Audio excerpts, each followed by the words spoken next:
तंत्र को जानना बहुत जरूरी है। हाँ। तंत्र को जानना और तंत्र को समझना, उसमें आसमान जमीन का फर्क है। क्या है ये कर्ण पिशाचिनी?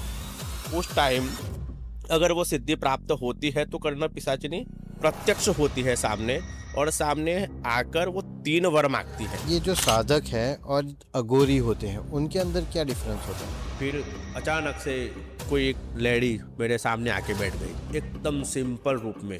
जैसे आप उसको देखो तो उसको ऐसा लगे ही नहीं कि चुड़ैल है। वो लेके ऐसे उल्टी जैसे पापा जाने को लगी, तो पीछे का जो बाग देखा ना, इतना डरावना था कि मुझे भी बुखार आ गया था घर आके।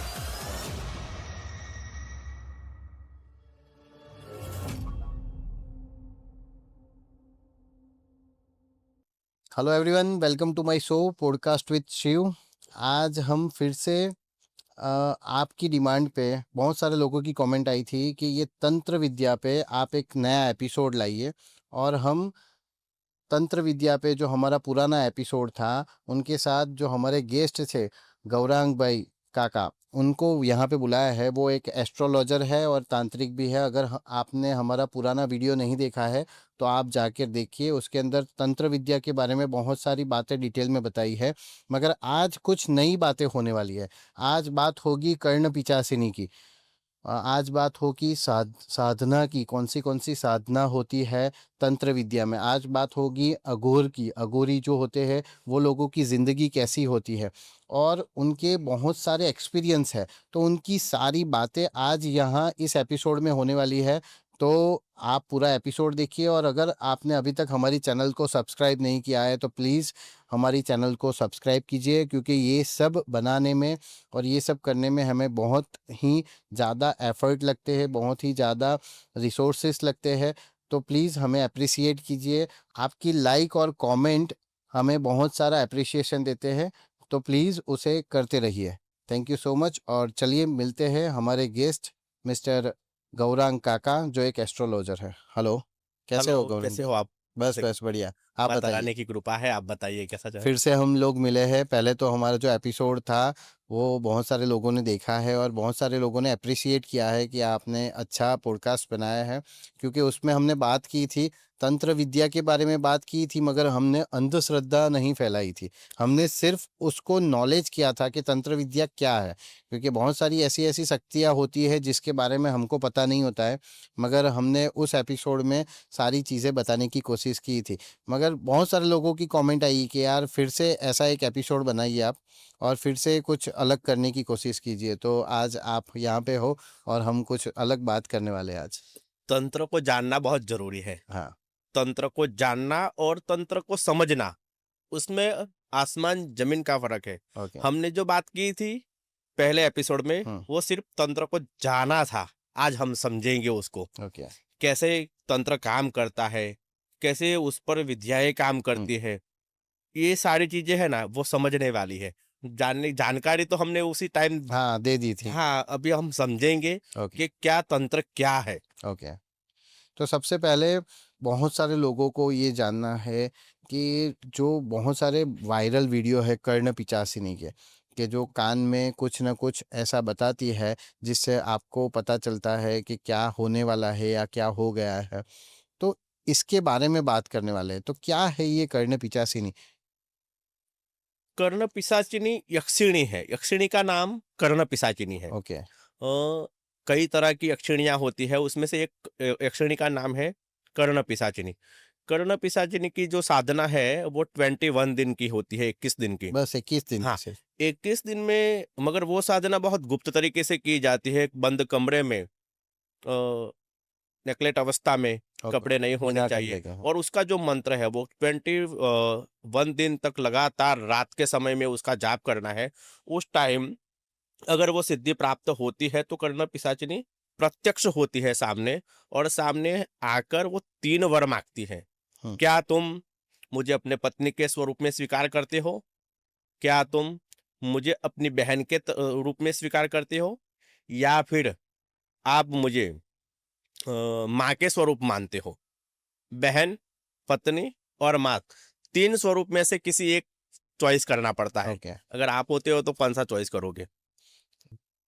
ज्यादातर लोग तो पत्नी का ही करेंगे। हाँ, अगर पत्नी का स्वरूप उसके स्वीकार किया तो दूसरी औरत पर गलत नजर से देखना यानी मौत को दावत देना बराबर हो जाएगा। क्या बात करें। हाँ, वो किसी को बुरी नजर से देखने तक नहीं देगी, उसकी वो साधना फेल कर देगी वहां तक। हम्म। उसको बहन तक उसने स्वीकार किया है तो उसको विदा भी करना पड़ता है, बहन को घर में रखना नहीं है। हम्म। तो उसको माँ के रूप में स्वीकार किया जाता है। माँ को आजीवन अपने पास रख सकते हो और उसकी गोदी में बैठ के खा भी सकते हो, पी भी सकते हो।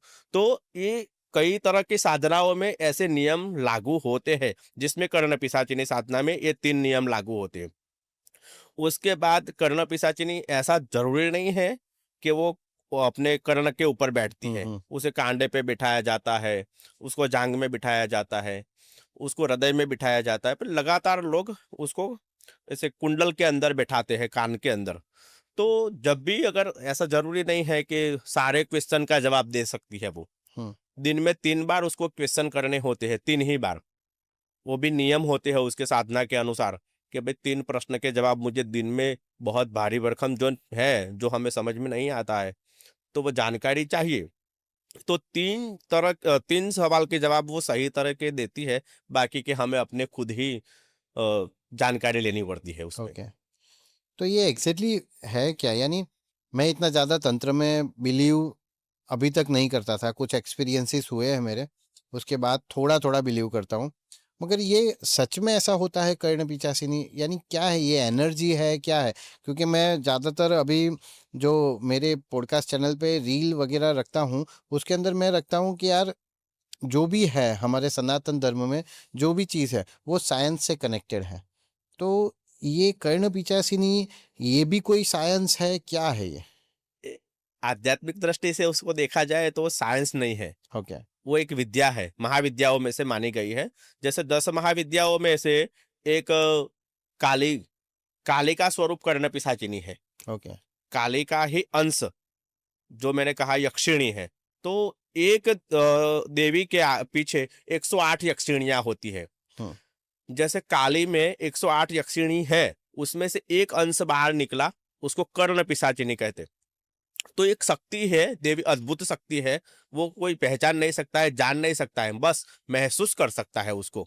ओके। उसको महसूस करने वाली बात है। अगर आपके पास कर्ण पिशाचिनी सिद्धि है तो आप समझ जाओगे कि मैं कहाँ तक रुका हूँ, कहाँ से आ रहा हूँ, कहाँ से जाने वाला हूँ, आके क्या क्वेश्चन करने वाला हूँ। सारे के सारे जवाब आपको अंदर से मालूम ही पड़ जाएंगे, सिर्फ बात करने से कि आप अब अगला सवाल इनका ये होगा मेरे लिए। उसको कर्ण पिशाचिनी ये शक्ति है। और सनातन धर्म में सबसे बड़ी बात शक्ति ही है। हम्म। और शक्ति की कोई आराधना करता है, उसको फल स्वरूप मिलता है। नरसिंह मेहता ने जो शक्ति प्राप्त की थी, हम्म। भगवान कृष्ण भगवान ने क्या किया था? वो भी तो तंत्र के देव, तंत्र के उपासक थे भगवान कृष्ण। ओके। एक राधा एक गोपी, एक राधा एक गोपी। और गोवर्धन पर्वत के नीचे सारी राधाओं के साथ, सारी गोपियों के साथ भगवान कृष्ण अलग अलग रूप में दिख रहे थे सबको। सबको ऐसा लग रहा था कि भगवान कृष्ण तो मेरे साथ रासलीला कर रहे हैं। क्यों ऐसा? तो वो भी यक्षिणी ही थी। ओके। तो वो तंत्र यक्षिणी थी, विद्या थी वो है? तंत्र विद्या थी। ओके। और वो यक्षिणी का नाम था माया। हम्म। जैसे वो माया रची थी कि सारी गोपियों के साथ मैं रासलीला करूंगा, वैसे ये भी यक्षिणी है, जिसको बोलते हैं कर्ण पिशाचिनी। तो कर्ण पिशाचिनी एक अद्भुत शक्ति है, हर किसी के पास नहीं होती है। डॉक्टर नागेंद्र श्रीमाली के पास थी, हम्म। रामकृष्ण परमहंस के पास थी, ओके। स्वामी विवेकानंद के पास थी। ऐसे बहुत बड़े अद्भुत जो बड़े बड़े बन गए हैं, हम्म। उन लोगों के पास कर्ण पिशाचिनी साधन। स्वामी स्वामी जी है यहाँ के सावली में, तो स्वामी जी के पास भी कर्ण पिशाचिनी थी। ओके। आसाराम बापू के पास भी कर्ण पिशाचिनी ही थी। ऐसे बड़े बड़े संत जो है, उनके पास कर्ण पिशाचिनी थी, मगर उसका उपयोग कैसे किया जाता है वो मायने रखता है। ओके। यानी शक्ति आपको मिल जाती है, मगर शक्ति का आप कैसे दुरुपयोग उपयोग। करोगे तो। आ, ओके। तो ये जो आपने बताया कर्ण 108 प्रकार की शक्ति होती है, हाँ, तो वो दूसरी कौन सी होती है? माया साधना, तारा साधना, छिन्नमस्ता साधना, भैरवी साधना, उसमें भी प्रत्यंगिराओं होती है। ओके। ये जो जो मैंने 108 प्रकार की बोला कि भाई हाँ, ये शक्तियाँ, यक्षिणियाँ है, यक्षिणी। यक्षिणी, हाँ, उसमें ये प्रत्यंगिराएं है, ओके। उनका नाम अलग अलग है। जैसे उमा महेश्वरी, मातंगी, भैरवी, छिन्नमस्ता, बगलामुखी, तारा, ये 10 महाविद्या है। 10 में से जो बाहर निकलती है वो यक्षिणियाँ है। यक्षिणियाँ अपने आप, जैसे अभी गुजरात में लेके चलते तो मेलडी हुँ, क्या है, ओके। देवी नहीं है, यक्षिणी है। फिर कोई बोलता है वहानवती सिकोतर बोलते हैं, क्या है, यक्षिणी है। फिर जोगणी बोलते हैं, क्या है, यक्षिणी है। ये सारी चीजें, हाँ, तंत्र में एक यक्षिणी और भी है जिसको लोग चुड़ैल बोलते हैं, ओके, चुड़ैल भी यक्षिणी है। यक्षिणी में मानी गई है। ओके। अगर उसके 100 साल पूरे हो जाते हैं तो वो यक्षिणी के रूप में आती है। हुँ, ओके। तो मुझे ये जानना है, मैंने एक बार पढ़ा था कि हमारे ऊपर 7 लोक हैं और नीचे 7 लोक हैं। 14 ब्रह्मांड का बना हुआ ये है। तो ये कौन से लोक के ये शक्तियाँ है, यक्षिणी कौन से लोक से है?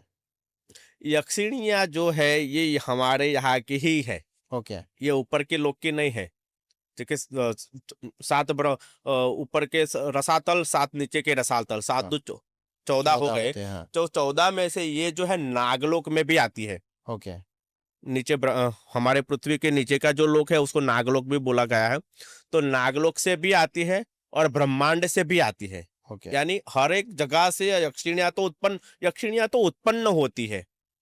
ओके। जैसे भगवान शिव ने अपना लेफ्ट हैंड को ऐसे रगड़ा तो उसमें से जो डस्ट निकला उसमें से मेलडी उत्पन्न हुई। ओके।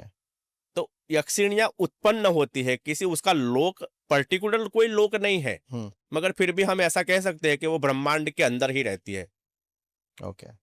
फिर भी नागलोक से उसकी उत्पन्न होती है, नागलोक से ही। नागलोक से। तो नागलोक नीचे आता है ना? हाँ, नागलोक नीचे है हमारे। ओके। तो ये सब यानी बिलीव तो लोग कर लेते हैं, मगर तो भी थोड़ा तो ऐसा रहता है कि यार साइंटिफिक क्या है इसके अंदर? तो इसका कोई जवाब यानी कुछ समझ पाए हम लोग। साइंटिस्ट रीजन ये है यानी कि मैं मानता हूँ कि ह्यूमन जो दिमाग है, वो ह्यूमन का दिमाग हमने तो बहुत ज़्यादा यूज़ भी नहीं किया है, मगर बहुत सारे फीचर्स ऑलरेडी अभी भी ह्यूमन के दिमाग में है जो उत्पन्न कर सकता है। तो क्या ये ऐसा बोल सकते हैं कि ये शक्ति अंदर ही बैठी है, आप सिर्फ उसे उजागर करना चाहते हो, या ऐसा कुछ? बहुत ही अच्छा सवाल है आपका ये। इसके लिए आज से 20 साल पहले इंग्लैंड में, हम्म, कहाँ पर, इंग्लैंड। इंग्लैंड में एक रिसर्च हुआ था, साइंटिस्ट रीजन हम्म। रिसर्च। उसमें एक इंसान को फांसी की सजा देने वाले थे। हम्म। उसको बताया गया कि तुमको फांसी होने वाली है, हम तुम्हें फांसी दे देंगे। कैसे फांसी देंगे वो दुनिया को पता था, उसको पता नहीं था कि मुझे कैसे फांसी मिलने वाली है। डेट, टाइम सब फिक्स था। उसको फांसी मिलने वाली है, सिर्फ उतना ही पता था। किस तरीके से फांसी देंगे वो बाद में बताया कि तुझे कोबरा नाक के डंक की वजह से फांसी देंगे। दूसरे दिन बताया कि तुझे फांसी मिलेगी कैसे, जनरल हाँ, कल गले में, हाँ। फंदा डाल के फांसी देते हैं, मगर तुझे हम कोबरा नाक का डंस लगवाएंगे, उससे तेरी फांसी करवाएंगे। बस हाँ। इतना बता दिया। सारे लोगों को पता था कि कोबरा नाग है ही नहीं यहाँ पर। दुनिया सारी जानती थी, लाइव टेलीकास्ट में उसकी फांसी हुई थी। हम्म। आज से 20-30 साल पहले की बात है, और ये यूट्यूब, गूगल, सारी जगह पर है ये चीज। तो एक सुई जैसा उसका भी डॉक्टरी करवाई थी, लेबोरेटरी करवाई थी कि सुई में किसी ने जहर नहीं डाला है। 15-20 दिन पहले उसका खाना अच्छे से चेक करके खिलाया जाता था, कोई इसमें जहर मिल ना जाए, फूड पॉइजन ना हो जाए, बाद में पता चले कि इसकी वजह से उसकी मृत्यु हुई। सारी चीजें बहुत एक्चुअल तरीके से माप करके, उसकी लेबोरेटरी करके उसको खिलाया पिलाया जा रहा था। नहाने वाला पानी भी उसका बहुत अच्छे से चेक करने के बाद उसको नहलाया जा रहा था। ओके। जब 15-20 दिन खत्म होने को आए हम्म। और जब उसको फांसी देने को आई, तब एक सुई उसके पैर में ऐसे ही डाली, उसका गले में पट्टा बट्टा बांध दिया था, वो देख ना सके इसलिए वो सुई डाली। ओके। सुई डालने के तुरंत 5 मिनट के अंदर उसकी डेथ हो गई। ओ। डेथ तो हो गई, उसके मुंह से फिन निकल गया, हाँ। वाइट वाइट, जैसे सांप करन चाह करता है वो। डंक देने के हाँ। बाद कैसे जहर हाँ। मुंह, वैसा ही निकला उसके मुंह से भी। सारे वैज्ञानिक वहां पर शब्द हो गए थे कि ये क्या हुआ। सारी एकदम नॉर्मल सुई उसको डाली है जिसमें कोई मिलावट नहीं है, फिर भी इंसान मर क्यों गया। ओ। तो सबको ऐसा लगा कि हाय, उसको ऐसा लगा होगा कि मुझे कोबरा ने डंक मार दिया है इसलिए मैं मर गया हूँ। हम्म। उसको तो बताया था कि कोबरा ही डंक मारेगा, हम्म। तो उसको ऐसा लगा कि कोबरा ने डंक मारा, उसको एडेक आ गया होगा इसलिए मर गया होगा, सबको ऐसा लगा। फिर उसकी लेबोरेटरी करवाई कि उसकी मृत्यु कैसे हुई वो जानना है, तो उसकी बॉडी में से, पूरी बॉडी में से कोबरा का जहर मिला। ओ, तो दिमाग ने खुद क्रिएट किया। हाँ, आपका ये जवाब यही है हाँ हाँ। कि दिमाग अपने अंदर ही सारी शक्तियां उत्पन्न करता है। है। और ये साइंटिस्ट लोगों ने यहाँ के नहीं, इंडिया के नहीं, इंग्लैंड में प्रूव किया हुआ है कि अनकॉन्शियस माइंड और कॉन्शियस माइंड कैसे काम करता है और कौन सी शक्तियां अपने आप अंदर उत्पन्न करता है। कैंसर के जम्स भी हमारे बॉडी में है, उसको कैसे उत्पन्न किया जा सकता है। जैसे कोबरा का जहर मिल गया तो कैंसर का क्यों नहीं मिलेगा, हम्म। क्यों देवी शक्ति नहीं आएगी, क्यों कर्ण पिशाचिनी नहीं आएगी, वो हमारे अंदर ही है, बस उसको उजागर करना उजागर है। करना है। ओके। तो ये आप बोल रहे हो कि 21 दिन में ये साधना हो जाती है, इतनी इजी है तो लोग क्यों नहीं कर पाते कर नहीं पाते हैं ना। 21 दिन का उसका जो नियम है, हम्म। खाना नहीं है, पीना नहीं है, बंद कमरे में रहना है, कमरे के बाहर नहीं निकलना है, डरावनी चीजें भी आती। अगर कोई साधना करने के लिए आप बैठते हो तो आपको डराया भी जाता है, ओके। उसको साधना बंद करवाने के 1000 प्रयत्न हो जाते हैं। हमारा अभी इंटरव्यू चल रहा है तो कोई ना कोई विघ्न आ जाएगा, इंटरव्यू बंद हो जाएगा। ऐसे छोटे छोटे कामों में छोटे छोटे विघ्न आते हैं, तो बड़ी बड़ी साधनाएं होती है।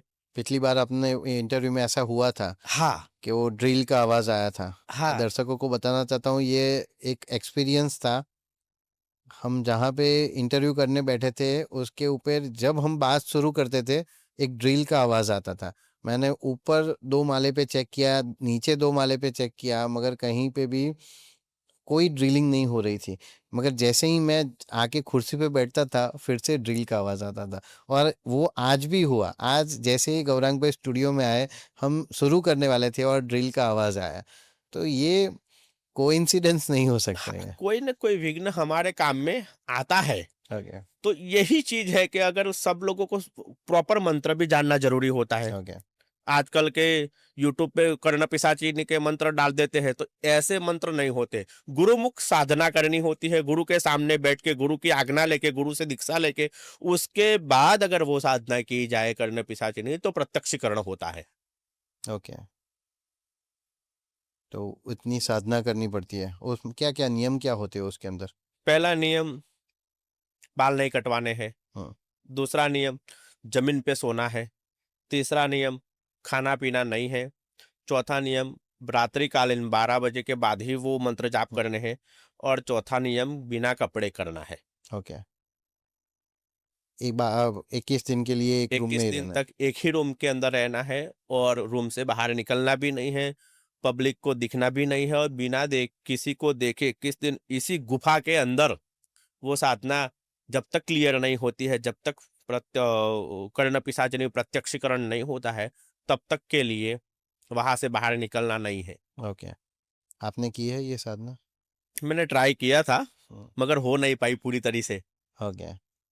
मैं करीब करीब कर्ण पिशाचिनी करने के लिए बैठा था और 11 दिन के बाद मुझे ऐसा लगा कि ये साधना नहीं हो पाएगी मुझसे, तो मैं बाहर निकल गया। ओके। मगर ये चीज ये भी है, मैं 11 दिन की साधना करने के बाद भी कर्ण पिशाचिनी की नियमों के अनुसार चलता हूँ तो मुझे जवाब मिल जाते हैं। ओके। अभी भी जवाब मिल हाँ, जाते जो? तो मैं ऐसा नहीं कहता हूँ कि मुझे कर्ण पिशाचिनी जवाब देती है, मगर वो 11 दिन की साधना थी ना, हाँ। उसके नियम के अनुसार मैं जवाब लेता हूँ ना, तो मुझे मिल जाते हैं। और मेरे जो भी क्लाइंट है शायद सुन भी रहे होंगे मुझे कहीं ना कहीं से, तो उनको तो पता ही है हाँ। कि जो जवाब निकलता है प्रश्न वो सही निकलता है। ओके। ग्रेट। ये ये मुझे बहुत जानना था क्योंकि मैंने बहुत सारे यूट्यूब वीडियो में देखा है ये कर्ण पिचासिनी के बारे में। फिर कोई बोलता है कोई पुष्प सुंदरी कोई ऐसा भी अप्सरा, अप्सरा अप्सरा। साधना, तो पुष्प ये अप्सरा साधना। अप्सरा और ये दोनों अलग होते हैं, क्या नहीं, होते एक हैं? ही है। ओके, यक्षिणी और अप्सरा। यक्षिणी उसको ही अप्सरा बोला जाता है। ओके, उसको ही अप्सरा बोला जाता है। हाँ, तो ये बहुत डेंजरस होता है, मगर ये फिर अगर ये हो गया ये कि क्या? साधना करना डेंजरस है। उसके बाद नियम ऐसे है कि किसी का गलत बोल दिया हमने, हम्म। अगर कर्ण पिशाचिनी साधना हमने कर ली है, उसके नियम के अनुसार हम करीब करीब 20 साल, उसके बाद उसके नियम टूट जाते हैं, अपने आप टूटने लगते हैं। तो बहरापन आ जाता है, सुनाई नहीं देता है, वो चिल्लाएगा बहुत, फिर भी आवाज नहीं आएगी, ओके, लिख ऐसा। के बताना पड़ेगा उसको। हम्म। वो कर्ण पिशाचिनी उनके कान लेके चली जाती है, और नहीं जाती है तो उसको किसी को भी देना पड़ेगा। हम्म। अगर वो साधना उसने की है, कोई भी साधना होती है, हम्म। तो मृत्यु के टाइम वो साधनाएं हमारे पास लेके जा नहीं सकती है, उसका नियम भी है। हम्म। जब हमारी साधना खत्म हो रही है, जब हमारा समय आता है, उसमें पता चल जाता है कि मैं इस तारीख को इतने बजे तक देह छोड़ दूंगा। अगर कोई सच्चा साधक है, हम्म। अगर कोई सच्चा साधक है, दीक्षित है, और ये तंत्र मार्ग में आगे बढ़ गया है, तो उसको पहले से पता चलेगा कि आज मेरी मृत्यु होने वाली है। ओके। इसलिए पता चलता है क्योंकि वो साधनाएं जो उसने की है ना, किसी को देनी पड़ेगी। हम्म। जब तक वो देगा नहीं, तब तक वो मोक्ष प्राप्त नहीं कर पाएगा, ना ही मृत्यु तक तक जा पाएगा, पीड़ित रहेगा। सब लोग बोलते हैं कि जो तंत्र करते हैं ना, वो पीड़ित होते हैं, बिस्तर में बहुत 2-3 साल तक सड़ते हैं, ये है। तो क्यों? क्योंकि वो अपना जो है ना, वो छोड़ नहीं रहा है, ओके। अपना दे नहीं रहा है किसी को। अगर किसी को दे दिया तो वो, शक्ति ट्रांसफर हाँ, करनी पड़ती शक्ति ट्रांसफर करनी पड़ती है, शक्तिपात करना पड़ता है है। किसी ओके। वर को। ओके। ये जो साधक है और अघोरी होते हैं, उनके अंदर क्या डिफरेंस होता है? साधक हमारे जैसे होते हैं, हाँ। जो साधना करके अपना जीवन गुजरा करते हैं। और अघोरी को तो क्या माना गया है, जन्म से ही अघोर बन जाते हैं। जन्म से ही मतलब, जिस दिन उसने तय कर लिया कि आज मैं ये देह छोड़ रहा हूँ, आज मैं मेरा परिवार छोड़ रहा हूँ, जो परिवार के विरुद्ध अपना अघोर तंत्र यानी कि अघोर साधना, हम्म। अघोर साधना में यह आता है कि वो स्मशान में रहते हैं। स्मशान में जो भी खाना मिले खाते भी है, नहीं खाना मिले तो चल, उनको भूख प्यास तरस कुछ नहीं लगती है। उनके पास ऐसी ऐसी जड़ी बूटियां ऐसी ऐसी होती है कि वो एक ही पानी की बोतल में ऐसे घुमा के पी लेंगे पानी, तो 2-3 साल तक खाना पीना नहीं खाएंगे। ओके। करीब 2-3 साल मैं कहता हूँ, वो तो 15-15-20 साल तक खाना पीना नहीं खाते। वो फिर अघोर में, अघोर अघोर यानी कुछ नहीं है हमारे बीच में अब, ओके। ध्यान मग्न रहेंगे अघोर साधना में। उसको कोई छूत अछूत, पवित्र अपवित्र, कोई भी कोई। चीज का नियम अनुकरण नहीं करना पड़ता है। ओके। स्मशान में बैठे तो वहां पे अपनी लगा दी, और वहां पर साधना करने बैठ हम्म। गए। नर्मदा किनारे गए तो वहां पर बैठ गए, हम्म। उज्जैन में गए तो वहां पे कर गए, कुंभ मेले में गए तो वहां पर चले गए। ओके। उनका सब जगह पे ठिकाना हो जाता है, और खाना पीना तो उनको होता ही नहीं है। अघोरी के नियम भी बहुत कठिन होते हैं, वो किसी को कुछ बताएंगे नहीं। ओके, उनको सब पता होता है। सब पता होता है कि ये इंसान यहाँ से बाहर निकलेगा ना, वो कुत्ता काटेगा उसको, हाँ। मगर बोलेगा कुछ नहीं। संसार के साथ कुछ है ही नहीं। लेना देना ही नहीं, मोह माया से विमुक्त वो अघोरी। आप मिले हो कभी कोई अघोरी से? मैं चानोद में एक बार, मैं पहले कर्मकांड करता था, हम्म। तो वो करीब करीब 20 साल पहले की बात है। तो ये तंत्र विद्या जानने का मुझे बहुत शौक था पहले तो। हम्म। पहले शौक था कि तंत्र विद्या क्या होती है, हम्म। इसमें कैसे आगे बढ़ा जाए। आज मैं इस मुकाम पर हूँ हम्म। कि तंत्र विद्या में आगे हूँ, तो वो क्यों कैसे, उसकी शुरुआत ही यहाँ अघोरी से हुई थी। ओके। चाणोद में एक नारायण बलि यज्ञ पूजा में गया था। हम्म। मेरी खुद की किसी की नारायण बलि करवानी थी, तो मैं करवाने, तो घर आते वक्त समझ लो कि शाम के 6 बज गए, और स्कूटर से जाना स्कूटर से आना, चाणोद से बड़ौदा। तो हम्म। मैंने सोचा आज नाइट होल्ड या चाणोद में ही कर लिया जाए। हम्म। तो जब मैं 6-7 बजे वहां रुका, तो उतने में एक लंगोटी पहन के कोई बाबा निकले मेरे आगे से। क्यों, यहाँ क्यों बैठा है? मैंने कहा अभी अंधेरा होगा, घर कैसे जाऊंगा, मैं जा नहीं पाऊँ, मुझे डर लगता है। मुझे डर नहीं लगता था, मगर जानबूझकर मैंने उनको कहा कि मुझे हाँ, डर डर लगता लगता है, तो मैं यहाँ बैठा रहूंगा, सुबह होते चला जाऊंगा। तो उन्होंने कहा कि ऐसा मत कर, चल तो मेरे पास, मेरी सामने झोपड़ी है, वहां पे तू रहेगा रात को, और मैं सुबह निकल जाऊंगा वहां से। एकदम लाइव मेरे आंखों के सामने मैंने जो अनुभव किया था वो ही, उनके पास गया मैं। उन्होंने खोपड़ी, इंसान की हाँ, खोपड़ी चल। होती है, वो हवन कुंड जैसा बनाया हुआ था, उसके अंदर ऐसे लकड़ी डाली, अंदर अपने आप आग निकली, आग के ऊपर उसने वो खोपड़ी रखी। मुझे बोला क्या खाना है तुझे? बोला मैं रहा संसारिक इंसान, हुँ, और एक खोपड़िया बोपड़िया रखने वाला इंसान, मैं खाऊंगा भी तो क्या? उसकी झोपड़ी में देखा तो कुछ भी नहीं था। हुँ, मैंने कहा खाऊंगा तो क्या खाऊंगा मैं, मुझे कुछ नहीं खाना है। अरे मुझे पता है तू दाल चावल खाएगा, है ना, संसारी है, तू कुछ खाएगा नहीं, वेजिटेरियन खाएगा, जैसे दाल चावल सब्जी रोटी ऐसा। हुँ, तो मैं तेरे लिए खिचड़ी बना देता हूँ, क्योंकि उन लोगों का एक नियम होता है कि अपने पास आया हुआ इंसान भूखा नहीं जाना ओह! चाहिए। ओके। अगर वो भूखा रहेगा तो वो भी पूरी रात भूखा रहेगा, वो भी कुछ नहीं खाएगा। हुँ, उसको ऐसा था कि कैसे भी करके इसके खिला दूं। हुँ, वैसे भी मैं हूँ ब्राह्मण, धोती कुर्ती में था, उनको पता चल गया है, तो मेरे आंगन में जो आया है हुँ, लड़का, हुँ, हुँ, वो ब्राह्मण है, ग्रामीण है, हाँ। इसको कैसे भी करके मुझे खिलाना है। और मुझे डर था हुँ, कि कैसे खिलाएगा ये खोपड़ी पोपड़ी खोपड़ी में। में क्या, हाँ। फिर भी डरते डरते रात हो चुकी थी, 8:30-9 बज गए थे। मुझे डर भी लगने लगा था हुँ, हुँ, कि अब मैं यहाँ से भी कैसे हाँ, जाऊंगा, हाँ। अब मैं यहाँ से भी जा नहीं पाऊंगा, क्योंकि उस पार से इस पार वो मुझे नाव में लेके आए थे। हुँ, हुँ, अब इस पार से उस पार जाने के लिए नाव भी बंद नाव हो गई बंदी, थी, हाँ। रात के समय।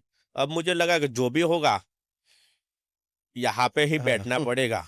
और डर ऐसा लग रहा था कि उसके पास एक खप्पर था, हुँ, वो थोड़ी थोड़ी देर में ऐसे घिसता रहता था, हाँ, घोड़ी जो था ना वो। हाँ। तो अंदर से एक डर डर लगता नेगेटिव है, सोच हाँ। आ रही थी कि ये जो बकरा बलि देने की बलि तैयारी कर रहा है क्या?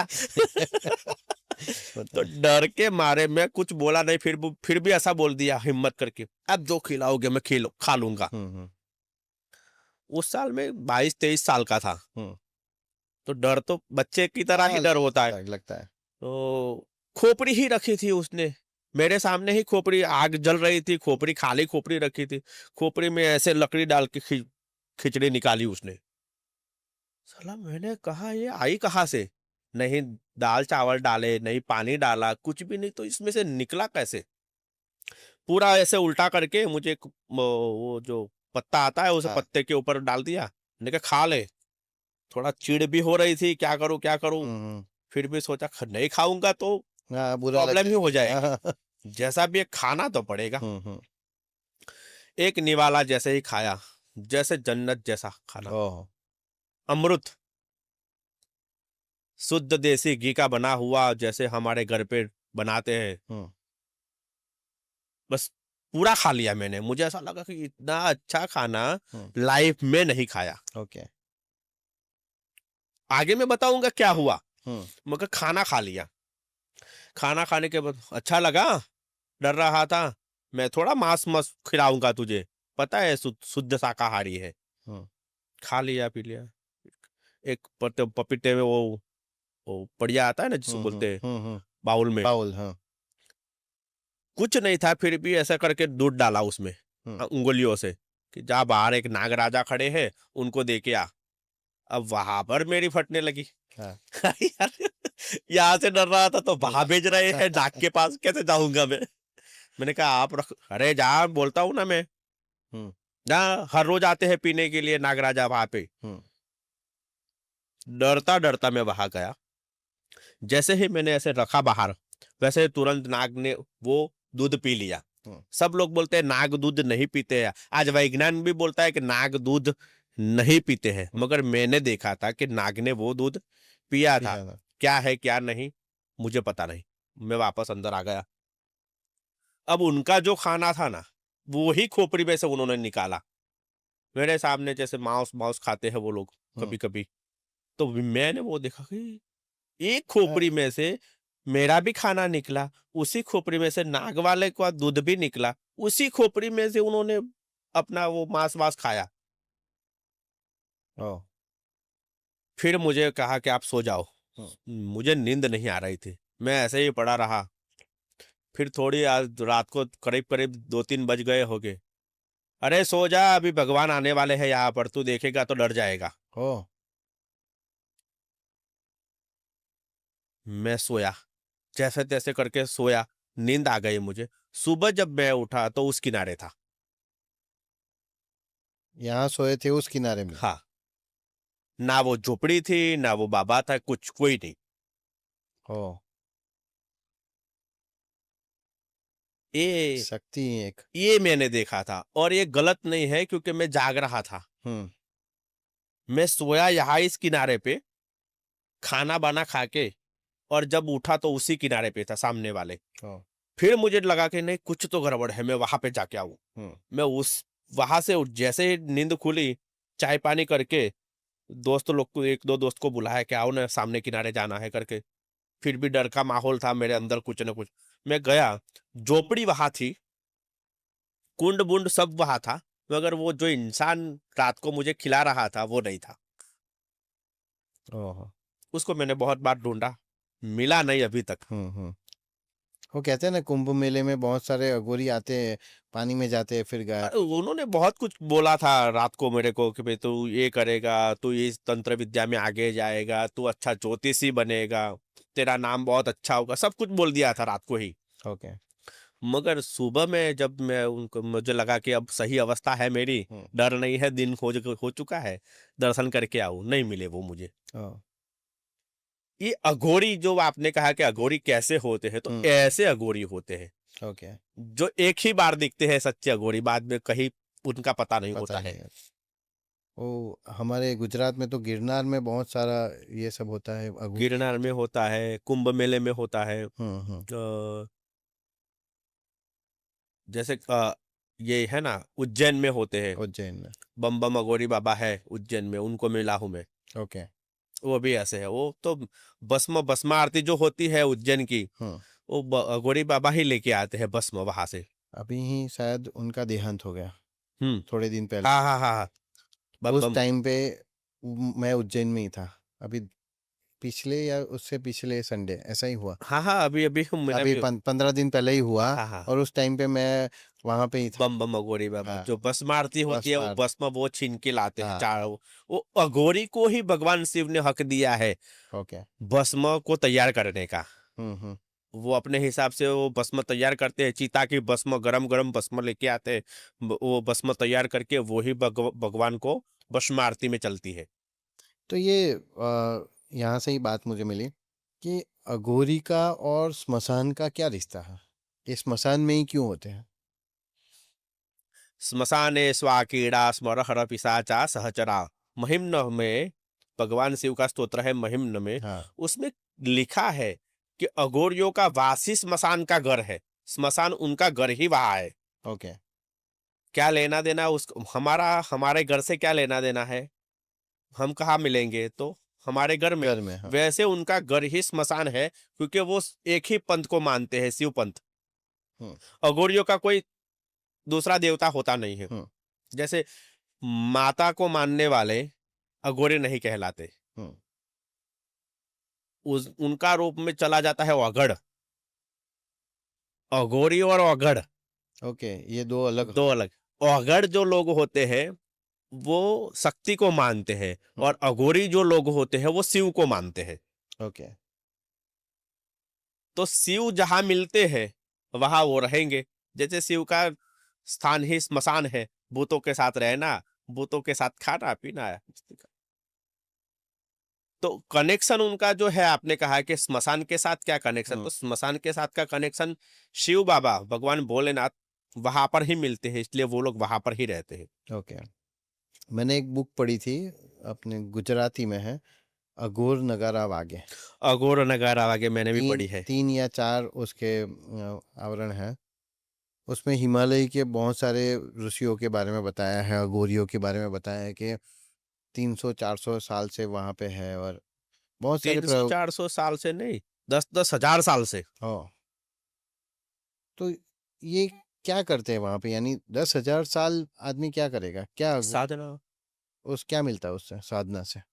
उनका कनेक्शन सीधा ऊपर हो चुका है। वो अभी देखो, एक बार कोई लीन हो जाता है ब्रह्म ज्ञान में, आंख बंद करके ध्यान मार्ग में, तो उनका ध्यान 10,000 तक साल तक भी चलता रहता है। ओके। ध्यान खंडित होता ही नहीं, अगर उनको कोई खंडित नहीं करवाता है तब तक। हम्म। और अगर कोई खंडित करवाने जाता है तो उसका भी विनाश कर देते हैं वो लोग। हाँ, मगर ध्यान में चला हुआ इंसान हम्म। 10,000 साल तक भी अपना ध्यान नहीं खोलता है। ऐसे हिमालय में है, और सिद्धाश्रम में भी है। ओके। और सिद्धाश्रम एकदम अलुप्त है। हम्म। जैसे हिमालय को लोग जानते हैं, कैलाश को जानते हैं। जैसे उज्जैन में है, हिमालय में है, कैलाश पर्वत पे है, ऐसे कई कई लोग हैं। काठमांडू में है। हम्म। फिर बोलते हैं ना कामाख्या में है। हम्म। कलकत्ता में जाके आया, कलकत्ता के अघोरियों को मिल के आया अभी अभी में। ओके। पूरे कम से कम 2 महीने पहले ही कलकत्ता गया था, काली मंदिर वहाँ के। हम्म। तो वहाँ के अघोरी लोग मिलके मिले थे, वहाँ के तंत्र विद्या जानने के जानकार लोग वहाँ पर भी लोग हैं। मगर ऐसी जगह पे बैठे हुए हैं कि वो किसी को दिखेंगे नहीं, और उनको उनका तार सीधा ज्वाइंट है भगवान के साथ। हम्म। वो ध्यान मग्न है। उनका ना ही तो मृत्यु लिखी है, ना ही तो जन्म लिखा है। ओके। तो मैंने मैं भी थोड़ी थोड़ी पुस्तकें पढ़ता हूँ, बुक पढ़ता हूँ। ब्राह्मण हूँ तो मुझे भी ये थोड़ा साधना में वगैरह में थोड़ा इंटरेस्ट है। तो मैंने पढ़ा था कि जो नीचे के 7 तल है उसके अंदर हमारी योनि घूमती है। यानी हम अलग अलग योनि वहाँ पे लेते हैं। मगर जब हम ये मनुष्य जीवन मिलता है तो हमारे पास एक चांस रहता है कि ऊपर जाने का ऊपर की उसके अंदर घूमने लगे, ऊपर के सर्कल पे, ऊपर के ऊर्ध्वागमन बोलते हैं उसको। डायमेंशन में जाए। तो ये साधना से यही होता है। तो साधना से यही होता है। साधना, यही उसका नाम ही साधना है। ओके। कि साधना करने से हम ये जन्म मरण के चक्करों में से बाहर निकल पाए। 84 लाख योनि बताई गई है हिंदू सनातन धर्म के अंदर। हमारे ग्रंथों में 84 लाख योनि में जन्म लिया हुआ इंसान लास्ट में मनुष्य के रूप में आता है। ओके। सब लोग ऐसा बोलते हैं कि मनुष्य में ऐसा कर्म करो कि 84 लाख योनि में जाना ना पड़े। हम्म। मगर सही में यह है कि 84 चक्कर काट के हाँ। इंसान मनुष्य के रूप में आता है। हम्म। और इसीलिए सबको बुद्धि नहीं दी है भगवान ने। गाय भैंस बकरी को किसी को भी नहीं, जल में रहने वाले को नहीं दी है, पृथ्वी पर प्राणी पशु पक्षियों को नहीं दी है। तो ज्ञान, सोच और आवाज मनुष्य को दी है। मनुष्य को इतना हक दिया है कि तुम अच्छे से सोच सको क्या सही है क्या गलत है। हम्म। तो सही तरीका क्या है? तो साधना मार्ग है, ध्यान मार्ग है, योग मार्ग है। दीक्षा से आगे बढ़ो, किसी कोई भी देवी शक्ति की साधना करो, कोई भी योग में अंदर चले जाओ, प्राणायाम करो, योग करो, ध्यान करो। ओशो ने क्या किया? हम्म। ओशो ने क्या कहा? ओशो रजनीश हम्म। वही तो कहता कि ध्यान करो, जो चाहिए उसे प्राप्त कर लो। पानी पीना है तो उसको पी लो, बाद में नहीं, अभी पी लो। उसको गलत साबित किया लोगों ने, हम्म। क्योंकि नहीं, उसने उनके टॉपिक तो ही बहुत ऐसा। बहुत प्रैक्टिकल थे। वो जो बोलते थे वो डेफिनेटली बहुत प्रैक्टिकल था, हाँ, मैं मानता मगर हूँ सब लोग, आज कई लोग हैं कि भाई ये गलत है बोलते, मगर उनका कहने का तात्पर्य तो यही था कि जो चाहिए उसे ले लो, उसकी माया में पड़े मत रहो, हाँ, उसको भोग लो और छोड़ दो। बराबर। वही है। अगर आप भोगोगे नहीं तब तक उसके बारे में ही सोचते तो रहोगे आप। मूलाधार चक्र हमारा जो है, मूलाधार चक्र, उसमें सारी इच्छाएं है। हम्म। सारी इच्छाएं कहाँ है? बोला था। मूलाधार से। मूलाधार में से ऊपर आता है स्वाधिष्ठान, हम्म। वहां पर इच्छाएं खत्म हो जाती है। हम्म। तब इंसान साधना मार्ग में, ध्यान मार्ग में, योग प्राणायाम किसी न किसी रूप में इस मोह में से बाहर निकल के परलोक के अंदर जाने का प्रयास होता है। ओके। और इन सबका डेस्टिनेशन क्या है? यानी ये 10-10 साल तक साधना करते हैं, उनको पहुंचना कहाँ तक है? वो तो पहुंच ही गए हैं। ओके। 10 साल तक साधना करने, 10,000 साल तक साधना, 10 साल तक नहीं, हाँ, 10,000 साल तक। 10,000 तक साधना करने वाला इंसान अब रहा ही नहीं। वो उनका डेस्टिनेशन हो ही गया है। ओके। वो जमीन में खत्म ही हो गया है। बस उनका तार सीधा शक्ति के स्वरूप में है। ओके। ऊपर जो है शक्ति स्वरूप, ना ब्रह्मा है, ना विष्णु है, ना महेश है। हम्म। जो भी शक्ति है ब्रह्मांड की, एक ही शक्ति है, वो काम करती है। हम्म। जिसने ब्रह्मा विष्णु महेश बनाया वो भी तो एक शक्ति है। शक्ति है। वो ही शक्ति के पास जो दिव्य ज्योत है, ज्योत के रूप में प्रकट है, उसी ज्योत में जो साधक होते हैं 10,000 साल वाले, वो समा जाते हैं। हम्म। फिर फिर वहां से जन्म लेने के लिए, जैसे कृष्ण भगवान के रूप में जन्म लिया, किसी ने दत्त स्वरूप में जन्म लिया, किसी ने जैसे कि अभी स्वामी जी स्वामी ऐसे जन्म लिया, संत राम मंदिर में संत राम महाराज के रूप में जन्म लिया, नारायण बापू के रूप में जन्म लिया ताजपुरा में। ऐसे संतों के रूप में जन्म लेते हैं और सबको एक अच्छा मार्ग बताते हैं वो लोग। मैंने बीच में एक वीडियो बनाया था, एक्चुअली शायद एडिट नहीं हो पाया या मैंने रखा नहीं था। मैंने एक मुझे थॉट आया था कि विष्णु भगवान के जो 10 अवतार हैं, वो 10 अवतार हमें क्या दिखाते हैं। यानी सबसे पहला आता है मत्स्य अवतार। अभी साइंस पे बिलीव करता है कि हमारी जो अ, हमारा डीएनए है, हमारा जीन्स है, वो पानी से शुरू हुआ। पानी पे जब सनलाइट गिरी और उसके बाद सूक्ष्म जीव बने। बाहर और निकले। फिर तो उन्होंने मत्स्य अवतार पहले बताया तो कि हम पानी में रहने वाले जीव थे। हाँ। उसके ऊपर से फिर उन्होंने वो कछुए का अवतार लिया, क्या कुर्मा उतार। कूर्म अवतार। तो कूर्म अवतार यानी जो पानी में से बाहर भी बाहर निकल सकता बाहर है, निकल पानी में और बाहर दोनों जगह पे हाँ। चलता है। उसके बाद उनका आया वराह अवतार, हम्म। जो पूरा प्राणी था और जो जमीन पे चल रहा था। उसके बाद आया उनका नरसिम्हा अवतार। नरसिम्हा अवतार में आधा पशु और आधा इंसान। ऊपर का पशु, नीचे का इंसान। और उनके बाद आया उनका परशुराम अवतार। हम्म। परशुराम के बाद राम अवतार आया, यानी परशुराम यानी उन्होंने बता दिया कि भाई इंसान अगर चाहे तो ये भी कर सकता है। फिर राम अवतार। परशुराम ने हाँ। पूरी पृथ्वी को पृथ्वी को 21 बार। 21 हाँ। बार निक्षत्री करी थी। हाँ। तो वो उनका वो रूप दिखाया। उनके बाद आया श्री राम का अवतार। तो श्री राम के अवतार में उन्होंने बताया कि यार आप क्या क्या कर सकते हो और क्या नहीं करना चाहिए। हम्म। मर्यादा पुरुषोत्तम श्री राम मर्यादा के। सिखाई, राज राज भी दिखाया, हाँ, वनवास भी वन दिखाया, हाँ, और लड़ाई भी दिखाई। लड़ाई भी दिखाई। और उसके बाद आता है कृष्ण अवतार, कृष्ण जिन्होंने सारी लीला हाँ, बताई। जिन्होंने कहा कि भाई मर्यादा तो रखनी है, मगर जब तक सामने वाला मर्यादा में है तब तक। अगर वो ऐसे आता है तो आपको भी जाना पड़ेगा, जाना वो पड़ेगा। उन्होंने दिखाया। चाचा मामा फोई फुआ कोई हाँ। सगा हमारा है नहीं। हाँ। हम एक युद्ध में खड़े हैं, और युद्ध में सही जो है जो सही है उसकी तरफ आपको जाना उसकी तरफ चाहिए। जाना है। उसके बाद लोग कहते हैं कि बुद्ध अवतार वो भी विष्णु हाँ। जी के अवतार हैं। तो बुद्ध आए तो उन्होंने सिखाया कि आपने सब जान लिया, अब खुद के अंदर को जानो। आत्मा को पहचानो, आत्मा आत्मा को को पहचानो। झंडोड़ो, अंदर से यस, बाहर निकलो। आपके अंदर ही शक्ति है, वो उन्होंने बताया।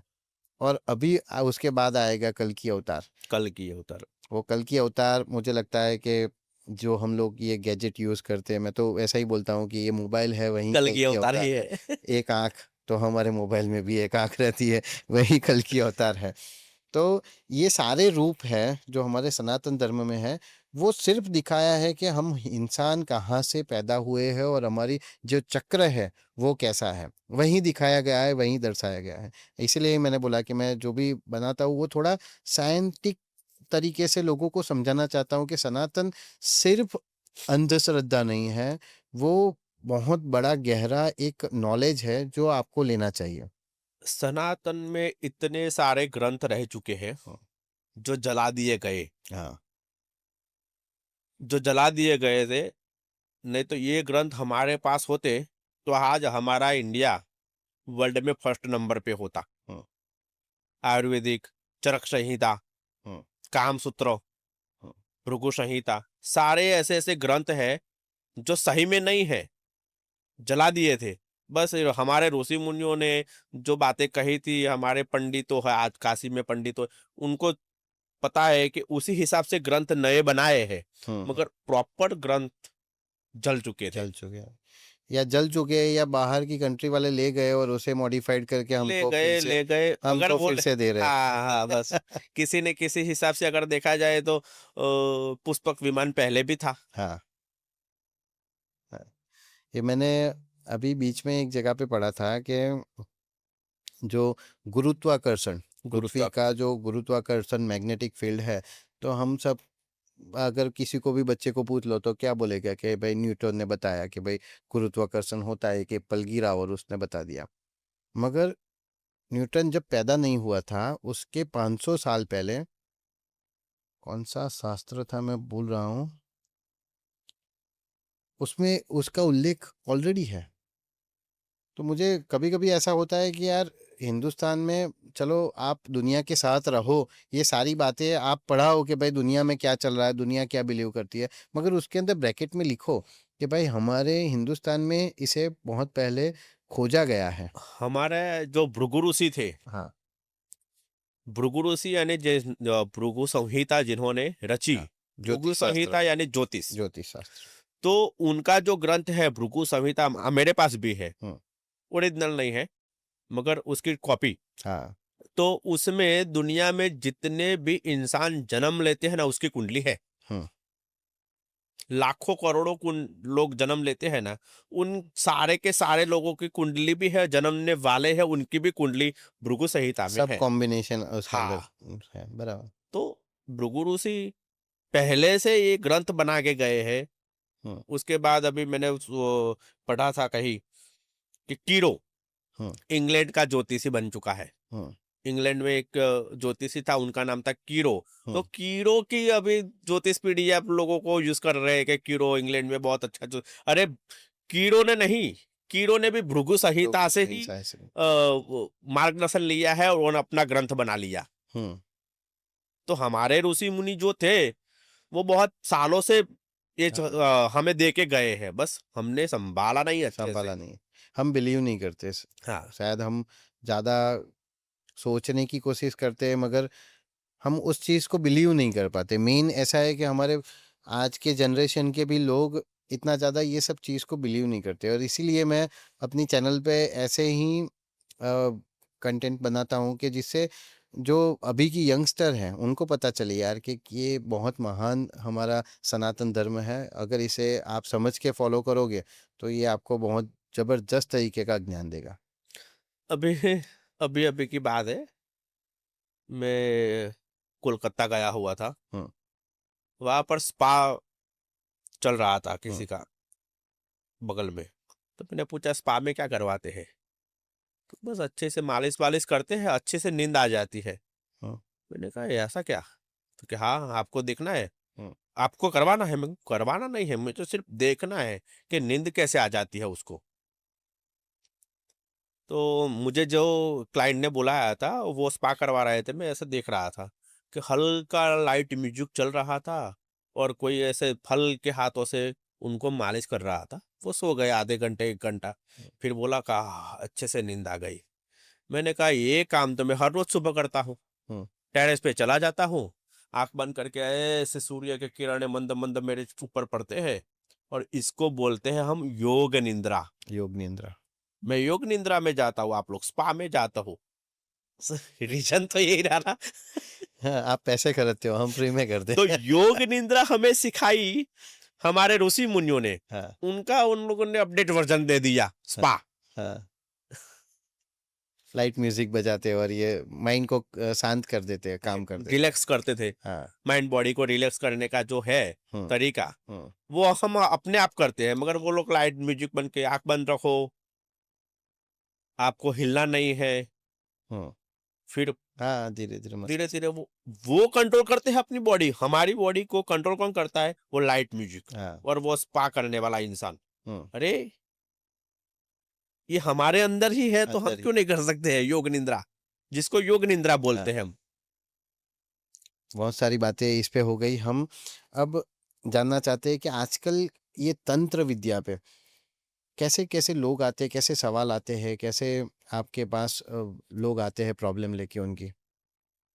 आजकल ये है ना, कलयुग का बहुत प्रभाव चल रहा है, और कलयुग में 2 सवाल ज्यादा मेरे पास आए हैं। इस साल की बात करूं, कलयुग की छोड़ो, हम्म। इस साल की अगर बात करूं तो 2 सवाल मेरे पास बहुत सारे आए हैं कि मेरी लव मैरिज होगी या नहीं, ओके। और नहीं हो रही है तो मुझे करनी है तो मैं क्या करूं। अगर कुंडली में लव मैरिज है नहीं और मुझे करनी है तो मैं करूं। मैं क्या करूं? और दूसरा सवाल कि फाइनेंस प्रॉब्लम, बैंक से लिया हुआ कर्जा मैं कैसे उतारूंगा? हम्म, सबसे बड़ा डेंजरस सवाल कि कर्जा लिया है और कैसे उतारूंगा? उतर काम कुछ है नहीं। हम्म। आप कोई ऐसा जादू करोगे कि मेरा कर्जा निकल जाए? वो कैसे होगा? आप एक ये आप सब। क्या देते, क्या उस उनको आंसर क्या देते हो आप? और अभी कोलकाता की बात चल रही थी, इसलिए मैं कोलकाता ही बीच में लाऊंगा वापस। मेरा एक क्लाइंट है वहां कर कोलकाता में, पीयूष करके नाम है उसका, पीयूष नाम है। कोलकाता में काली मंदिर में ट्रस्टी है वो। हम्म, लाइव टेलीकास्ट अगर वो मेरा देख भी लेते हैं ना, तो भी अच्छी बात है, क्योंकि वो बिल्कुल छुपी बात नहीं है। हम्म। उनको अभी 10 करोड़ का कर्जा हुआ। ओ। बिल्डर लाइन में भी थे वो, और वहां पर ट्रस्टी के रूप में काम करते थे, करते हैं। तो 10-12 करोड़ का कर्जा था उनका। उन्होंने कहा कि पंडित जी, सारी स्कीमें मेरी बंद हो चुकी है और बैंक से बहुत सारा कर्जा लिया हुआ है, अब मैं क्या करूं? हम्म, तो 2-3 वीक पहले ही मैं वहां गया। क्या करने का मतलब नहीं है, यहाँ पर हम कमला प्रयोग करेंगे हम्म। और स्वर्णकाली साधना करेंगे। ओके। कमला प्रयोग, साथ में स्वर्ण काली, क्योंकि मैं काली के पास गया था। हम्म, काली का नाम, काली को छोड़ के मैं किसी और के पास जाऊंगा ही नहीं। हम्म। कलकत्ता में काली मंदिर है, इसलिए दक्षिण काली जिसको बोलते हैं। हाँ, इसका भी डिटेल में बताना है, ये क्या है, ये क्रिया क्या है, हाँ, ये भी जानना है। तो स्वर्ण काली प्रयोग करना था मुझे वहां पर। यहाँ से मैंने बता दिया था कि मैं वहां आके स्वर्ण काली प्रयोग करूंगा और कमला प्रयोग करूंगा। हम्म, कमला प्रयोग और स्वर्ण काली प्रयोग, दोनों प्रयोग मैंने 3 दिन 4 दिन रह के वहां पर किया। 5-6 दिन लगे थे। 3.5 दिन में मैंने स्वर्ण काली प्रयोग, और 2 दिन में मैंने कमला प्रयोग उनके पास ही करवाया, प्रत्यक्ष उनके पास ही करवाया। और फिर मैंने कहा कि अब ये काम हो चुका है, आगे का काम तो माँ काली अपने आप संभाल लेगी, मैं चलता हूँ। वहां से मैं वापस आया। आने के 1 हफ्ते के बाद उनका कॉल आया कि पंडित जी, मेरा एक दोस्त था अमेरिका से, उन्होंने मुझे फाइनेंस पूरे का पूरा दिया है, और ऐसा कहा है कि जब भी तेरे पास आए पैसे, हम्म। मुझे लौटाते दे रहना अपने हिसाब से। ओ। 10 करोड़ रुपया हम्म, उनके दोस्त अमेरिका में रहते थे, हम्म, जो कभी इसकी कॉल भी रिसीव नहीं करते थे। इन्होंने 15 बार कॉल किया होगा कि मुझे मदद की जरूरत है, हम्म, फिर भी वो कॉल रिसीव नहीं कर रहे थे, क्योंकि जानते थे कर्जे में गया हुआ इंसान मेरे पास क्यों आया है, पैसे लेने के लिए है। हम्म। वो रिसीव नहीं कर रहे थे। वही इंसान ने पूरे का पूरा कर्जा उनका उतार दिया। ये है स्वर्णकाली और ये है कमला प्रयोग। तो क्या होता है इसके अंदर, क्या करना?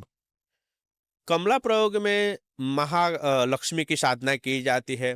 जैसे कि ओम श्रीम ह्रीम श्रीम कमले कमलालये प्रसिद्ध प्रसिद्ध श्रीम ह्रीम श्रीम महालक्ष्मी नमः। दुर्गे स्मृता हरस भीति वसे जंतो स्वस्ते स्मृता मति मति व शुभम ददासी। ओम श्रीम ह्रीम श्रीम कमले कमलालये प्रसिद्ध प्रसिद्ध श्रीम ह्रीम श्रीम महालक्ष्मी नमः। दारिद्र दुख भयहारिणी कात्वदन्या सर्वोपकार करणाय पदार्थ जिता। ओम श्रीम ह्रीम श्रीम कमले कमलालये प्रसिद्ध प्रसिद्ध श्रीम ह्रीम श्रीम महालक्ष्मी नमः। ओम श्रीम ह्रीम श्रीम कमले कमलालये प्रसिद्ध प्रसिद्ध श्रीम ह्रीम श्रीम महालक्ष्मी नमः।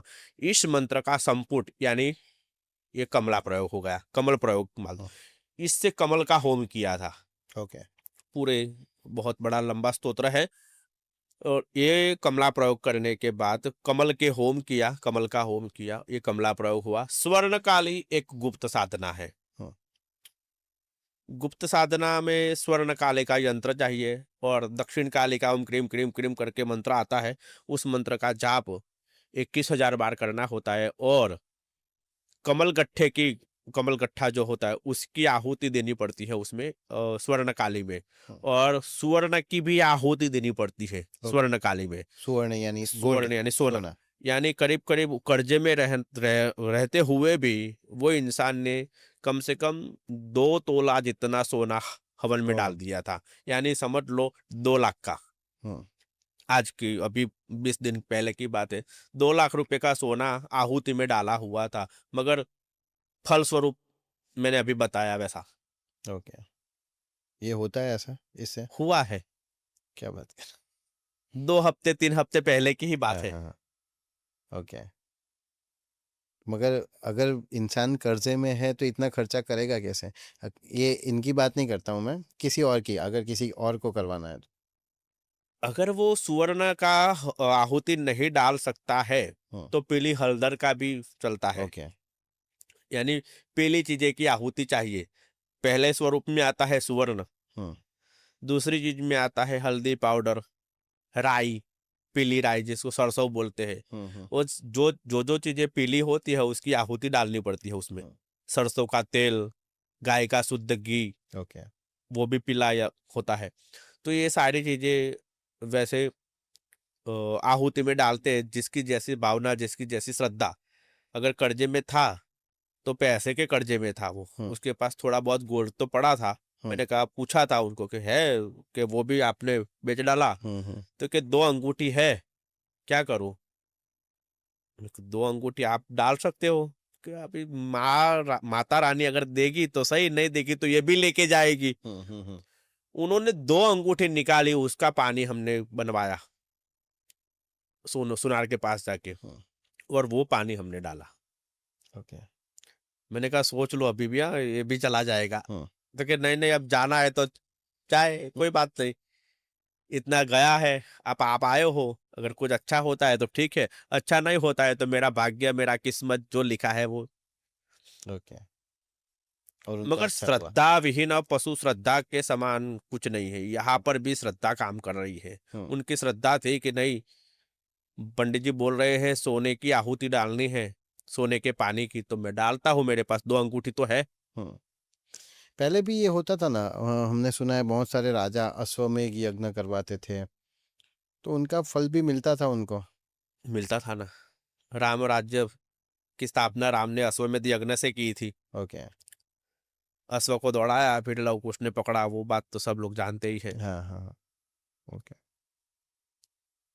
और कौन से प्रॉब्लम आते हैं? दूसरा, एक अभी बच्चों के लिए खास खबर है। हमारे जो छोटे छोटे बच्चे होते हैं, अभी 20 साल 25 साल के, हम्म, लव मैरिज को टॉपिक को लेके बहुत भागते हैं। तो दिल्ली की मेरी क्लाइंट है। हम्म, अ, तो उनका प्रॉब्लम ये था कि 2 साल से मेरे पास जुड़ी हुई थी। हम्म, मैं एस्ट्रो में काम करता हूँ, एस्ट्रो। तो कुंडली बुंडली मुझे दिखाई, मुझे पूछा कि पंडित जी आप देख लो ना, मेरी लव मैरिज होगी या अरेंज मैरिज होगी। हम्म, तो उसकी कुंडली में योग बना हुआ था, शुक्र और मंगल की वजह से लव मैरिज का योग। हम्म, मैंने कहा कि 100% शादी तो लव मैरिज ही होगी, हम्म, चाहे कुछ भी हो जाए। ये बात 2 साल पहले की थी। तो किसी लड़के के साथ रिलेशन में भी थी। मैंने पूछा कि तू रिलेशन में है, तो कि हाँ मैं रिलेशन में भी हूँ। उसकी कुंडली मैंने मांगी थी, उन्होंने बताई नहीं थी उस टाइम कि नहीं है मेरे पास, उसकी पूरी डिटेल्स नहीं है। लड़के का जन्म डेट पता है, टाइम नहीं पता है, रीजन कोई भी रहा। 2 साल निकल गए। उसके बाद वो अभी अभी 15-20 दिन पहले की ही बात है, शायद 1 महीना हो गया हम्म, होगा। तो महीने पहले उस लड़की ने देखा कि वो जिसके साथ रिलेशन में है ना, उस लड़के की हल्दी हो रही है, ओके। लाइव वीडियो में। हम्म, उसने वो अरे क्या इंस्टाग्राम पे इंस्टाग्राम पे, देखा हाँ। कि अरे इसकी तो वीडियो रखी है उसने, उसके बहन चाचा मामा के किसी लड़के ने। हम्म, तो उसने उस लड़के को कॉल किया कि तेरी वीडियो है, तू हल्दी में बैठा है। तो कहते मेरी बहन की हल्दी है, मैं तो ऐसे ही बैठा हूँ। झूठ बोला वो लड़का। हम्म, फिर उसने मुझे वीडियो भेजा। मैंने कहा ये लड़का शादी कर रहा है, इसकी ही हल्दी है। फिर उसने भी कई तरह से इंक्वायरी करी, तो उसमें पता चला कि हाँ उसी लड़के की ही हल्दी हो रही है। तो रोने लगी, पंडित जी आप तो बोल रहे थे कि तुम्हारी शादी लव मैरिज होगी, ये लड़का तो शादी कर रहा है, तो मैं किससे लव मैरिज करूंगी।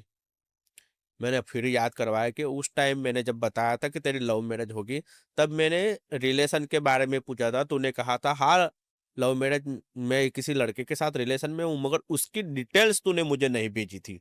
तो क्या मेरे पास नहीं थी? मेरे को अभी है? तो क्या हाँ अभी है।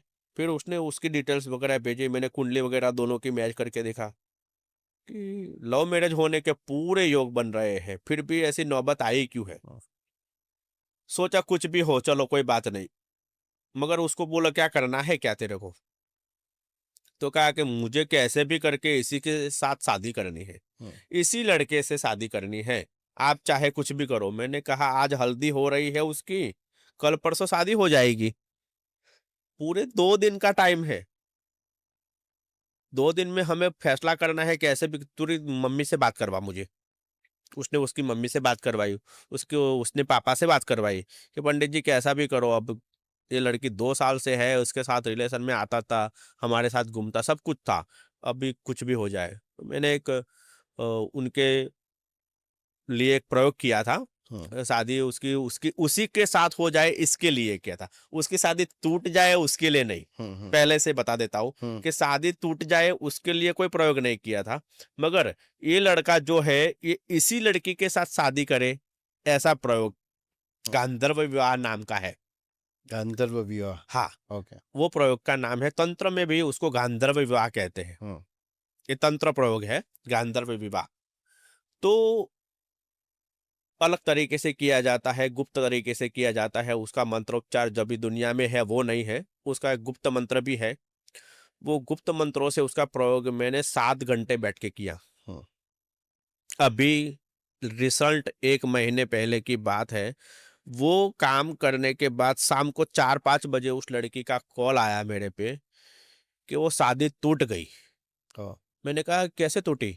तो कि वो बता रहा है कि दिल्ली में है ना, वो चलता है लेन देन का व्यवहार, दहेज की प्रथा।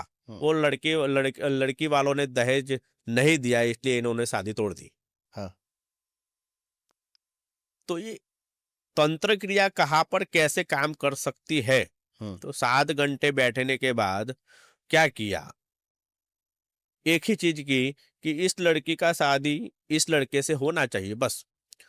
तो कहीं से भी उस लड़की वालों के पेरेंट्स जो थे सामने वाले, उनको पैसे का जुगाड़ नहीं हो पाया, ना ही वो दहेज दे पाए, और ये लड़के वालों ने मना कर दिया।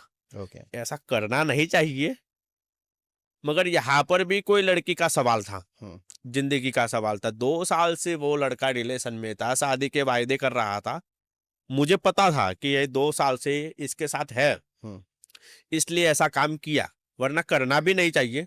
अगर कल को कोई बोलता है पंडित जी मुझे शादी करनी, तो ऐसा नहीं करना चाहिए। मगर ये मैं कंफर्म जानता था कि लड़का इसके साथ 2 साल 3 साल से घूम रहा है, फिर रहा है, और पैसों की लालच में उसने, वो लड़के ने उसके साथ शादी करने के लिए हाँ बोल दिया था। वो शादी टूट गई, अब वापस इसके पास आ गया। ये तंत्र क्रिया के माध्यम से हुआ है, और ये क्रिया मैंने जो की थी गांधर्व विवाह किया था। गांधर्व विवाह का जो प्रयोग होता है प्रॉपर, वो किया था।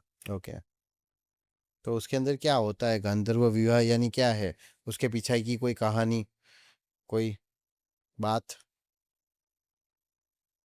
गांधर्व विवाह यानी आप सोच रहे हो, मैं थोड़ा इस सब चीज को बिलीव करना चाहता हूँ। मैं ऑडियंस की नजर से भी ये चीज को देखता हूँ कि जो लोग बिलीव नहीं करते वो कैसे मान ले कि ऐसा कुछ है। मैं उस पर्पस से बता रहा हूँ आपको कि क्या ऐसा तो क्या होता है कि ये करने से कुछ ऐसा हो जाता है। ये सारी चीजें संकल्प के ऊपर आधारित है। अगर आपका नाम शिव कुमार है, तो मैं संकल्प करके कि शिव कुमार इस लड़की के साथ शादी करना चाहते हैं, उस लड़की का नाम ये है, और इसके साथ शादी इनकी कंफर्म हो जाए, ऐसे संकल्प। सबसे बड़ी बात सारी चीज़ों में संकल्प होती है।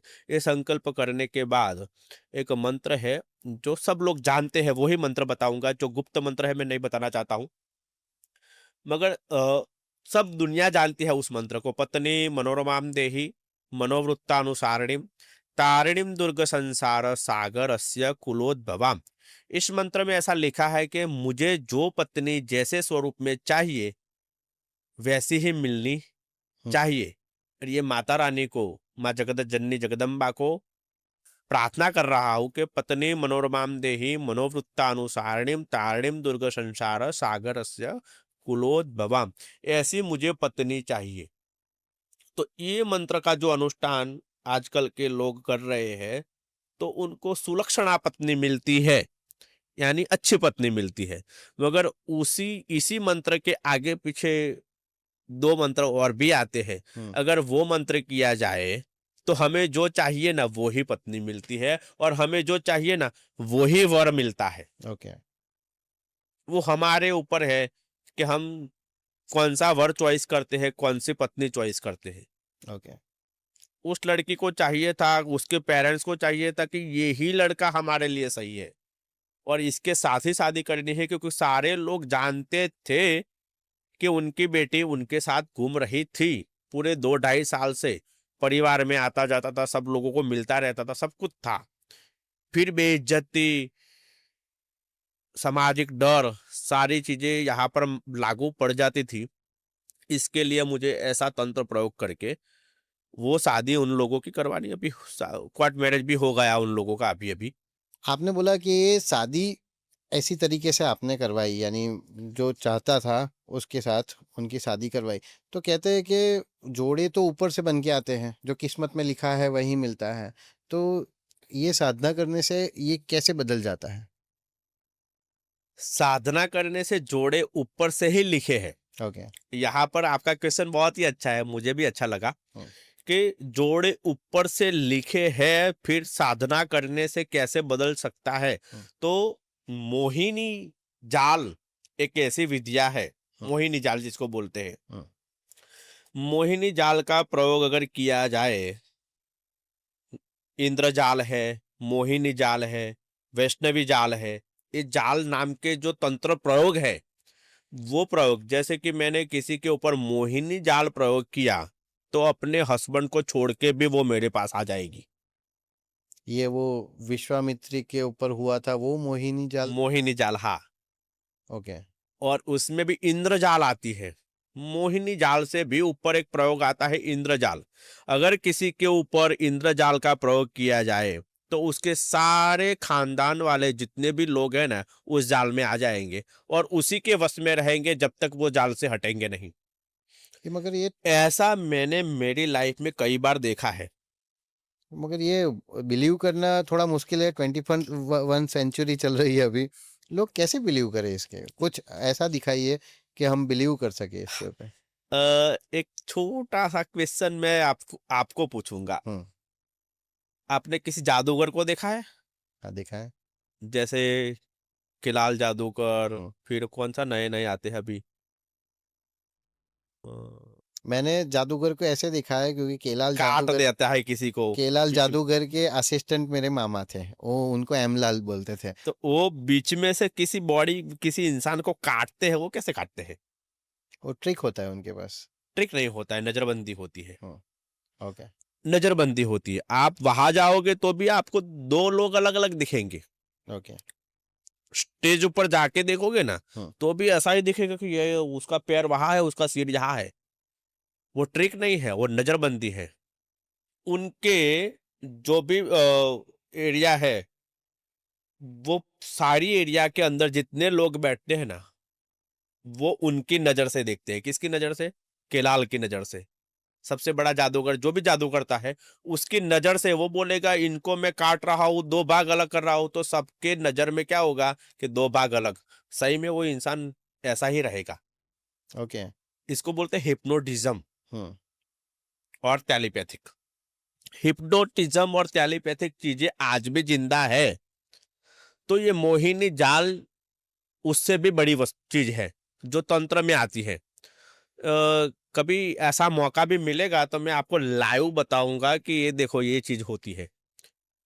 जैसे मोहिनी जाल वशीकरण करने से इंसान जो हम कहेंगे वो ही करेगा, ओके। या फिर हम जो सोचेंगे वो करेगा। अगर मैंने यहाँ पर बैठे बैठे आपके ऊपर मोहिनी जाल वशीकरण का मंत्र स्टार्ट कर दिया, जैसे कि एक मंत्र अभी बोल देता हूँ जो दुनिया नहीं जानती है फिर भी बोलता हूँ, गुप्त मंत्र है। ओम नमो काले काले का, शिव को आकर्षय आकर्षय बड़े वेग आकर्षय, जिन वाटे जाई सोई वाट लिखू, ओम श्रीम रीम श्रीम आकर्षण आकर्षण फट स्वाहा। ये मंत्र अगर मैं आपके ही आंखों में आंखें डालकर 7 बार बोलता हूं तो आप सब छोड़ के मेरा कहना कर शुरू कर दोगे। ये लाइव मंत्र है इसलिए बता रहा हूं, और प्रत्यक्ष है। हो सकता है अभी। हो सकता है। ये मंत्र में इतनी ताकत है कि ओम हम्म। काले काले का शिव को आकर्षय आकर्षय बड़े वेग आकर्षय, जिन वाटे जाई सोई वाट लिखूं, ओम श्रीम रीम श्रीम आकर्षण आकर्षण फट स्वाहा। आप हाथ हटा दीजिए वहां से, देखो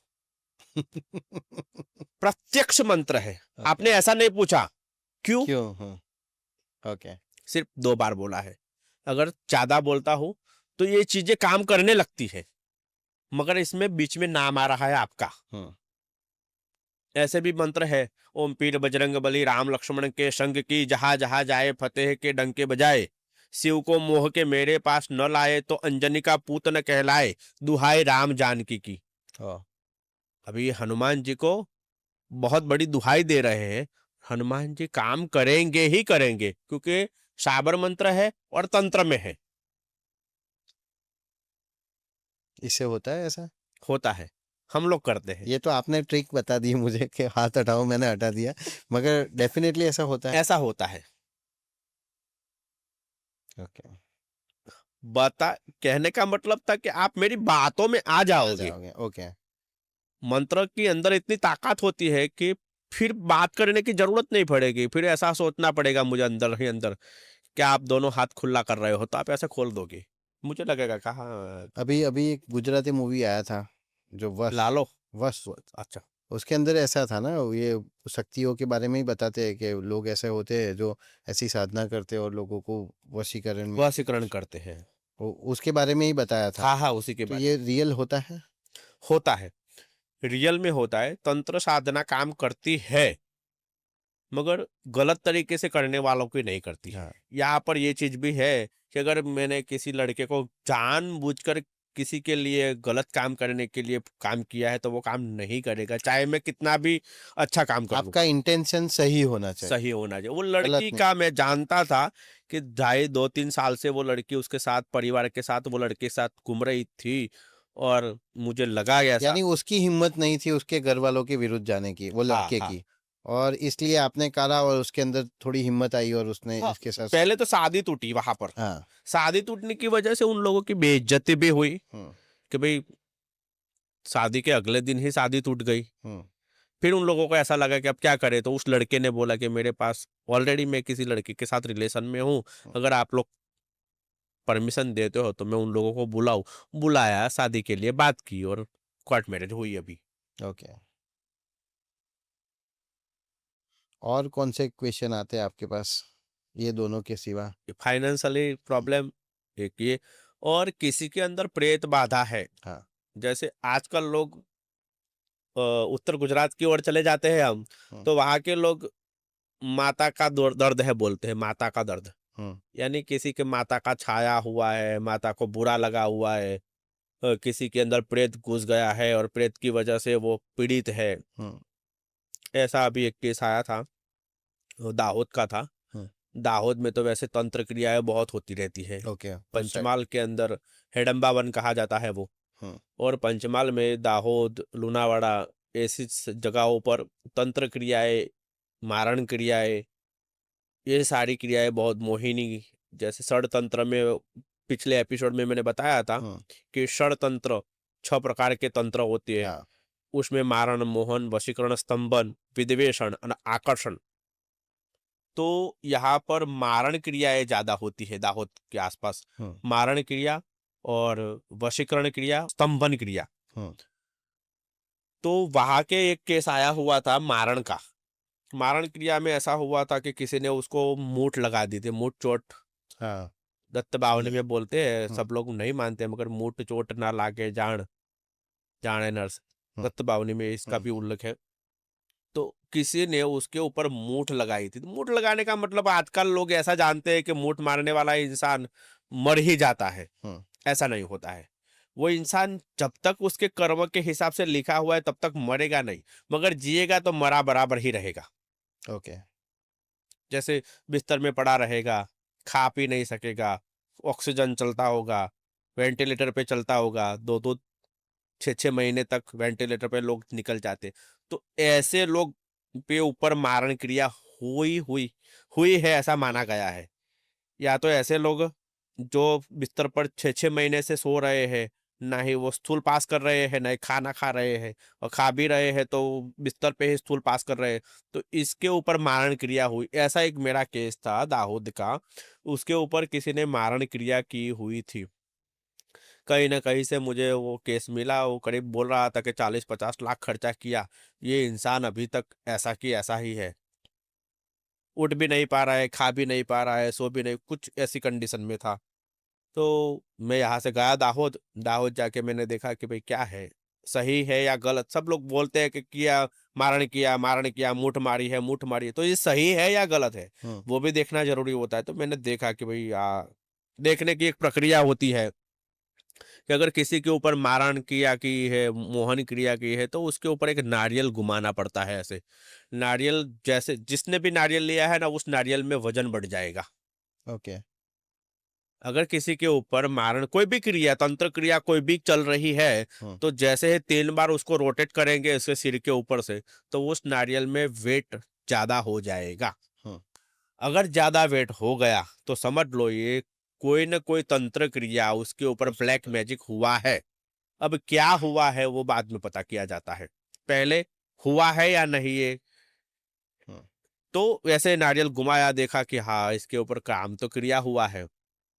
फिर मैंने देखा कि भाई क्या जिसके ऊपर क्या कौन-सा क्रिया की है, तो पता चला मुझे कि भाई मारण क्रिया है। मारण क्रिया में इंसान सोता रहेगा, खा पी नहीं पाएगा, ज़िंदा रहेगा तब तक सोता रहेगा, मर नहीं जाएगा। हुँ, फिर साढ़े 3 दिन का काम था उनका। मैंने कहा कि साढ़े 3-4 दिन लगेंगे उसको निकालने में। हुँ, हुँ, तो मैंने थोड़ा पानी-वानी मँगवा के सब कुछ काम किया। एक बाउल के अंदर मैंने पिछले एपिसोड में बताया था, मेरे दादा हाँ, ने वो काम किया हुआ हाँ, था। यहाँ खंडेराव मार्केट। हाँ, खंडेराव मार्केट का जो मैंने ज़िक्र किया था, वो ही ज़िक्र मैंने वहाँ पर वो ही काम किया, और उसके अंदर जो स्टमक के अंदर जो चीज़ पड़ी हुई थी उसको बाहर निकाल दिया। आज भी वो इंसान ठीक हो गया, कम से कम घर से बाहर निकलता है, खाना-पीना खा सकता है। ओके। 2-3 साल से ऐसे पड़ा हुआ इंसान आज कम बाहर निकल सकता है और घर में आ सकता है। रिकवरी आने में देर तो होगी, इतने 2-3 साल से जो इंसान बिस्तर पे था वो जैसे घूमने नहीं लगेगा, मगर हुँ, इतना घूम सकता है घर के अंदर, इतना तो हो गया है। ओके।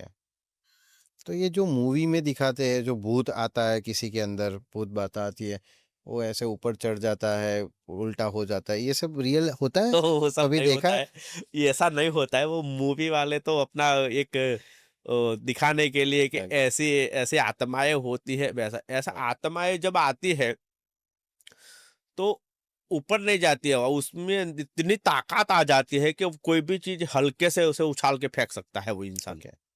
जैसे ये सोफ़ा उठाने में हमें 2 लोगों की ज़रूरत रहेगी, हुँ, वो ऐसे हल्के में ही ऐसे पलक झपकते इतनी दूर तक फेंकेगा कि हमें लगेगा कि ये इंसान का काम नहीं है। ओके। ताकत बढ़ जाती है उसके अंदर।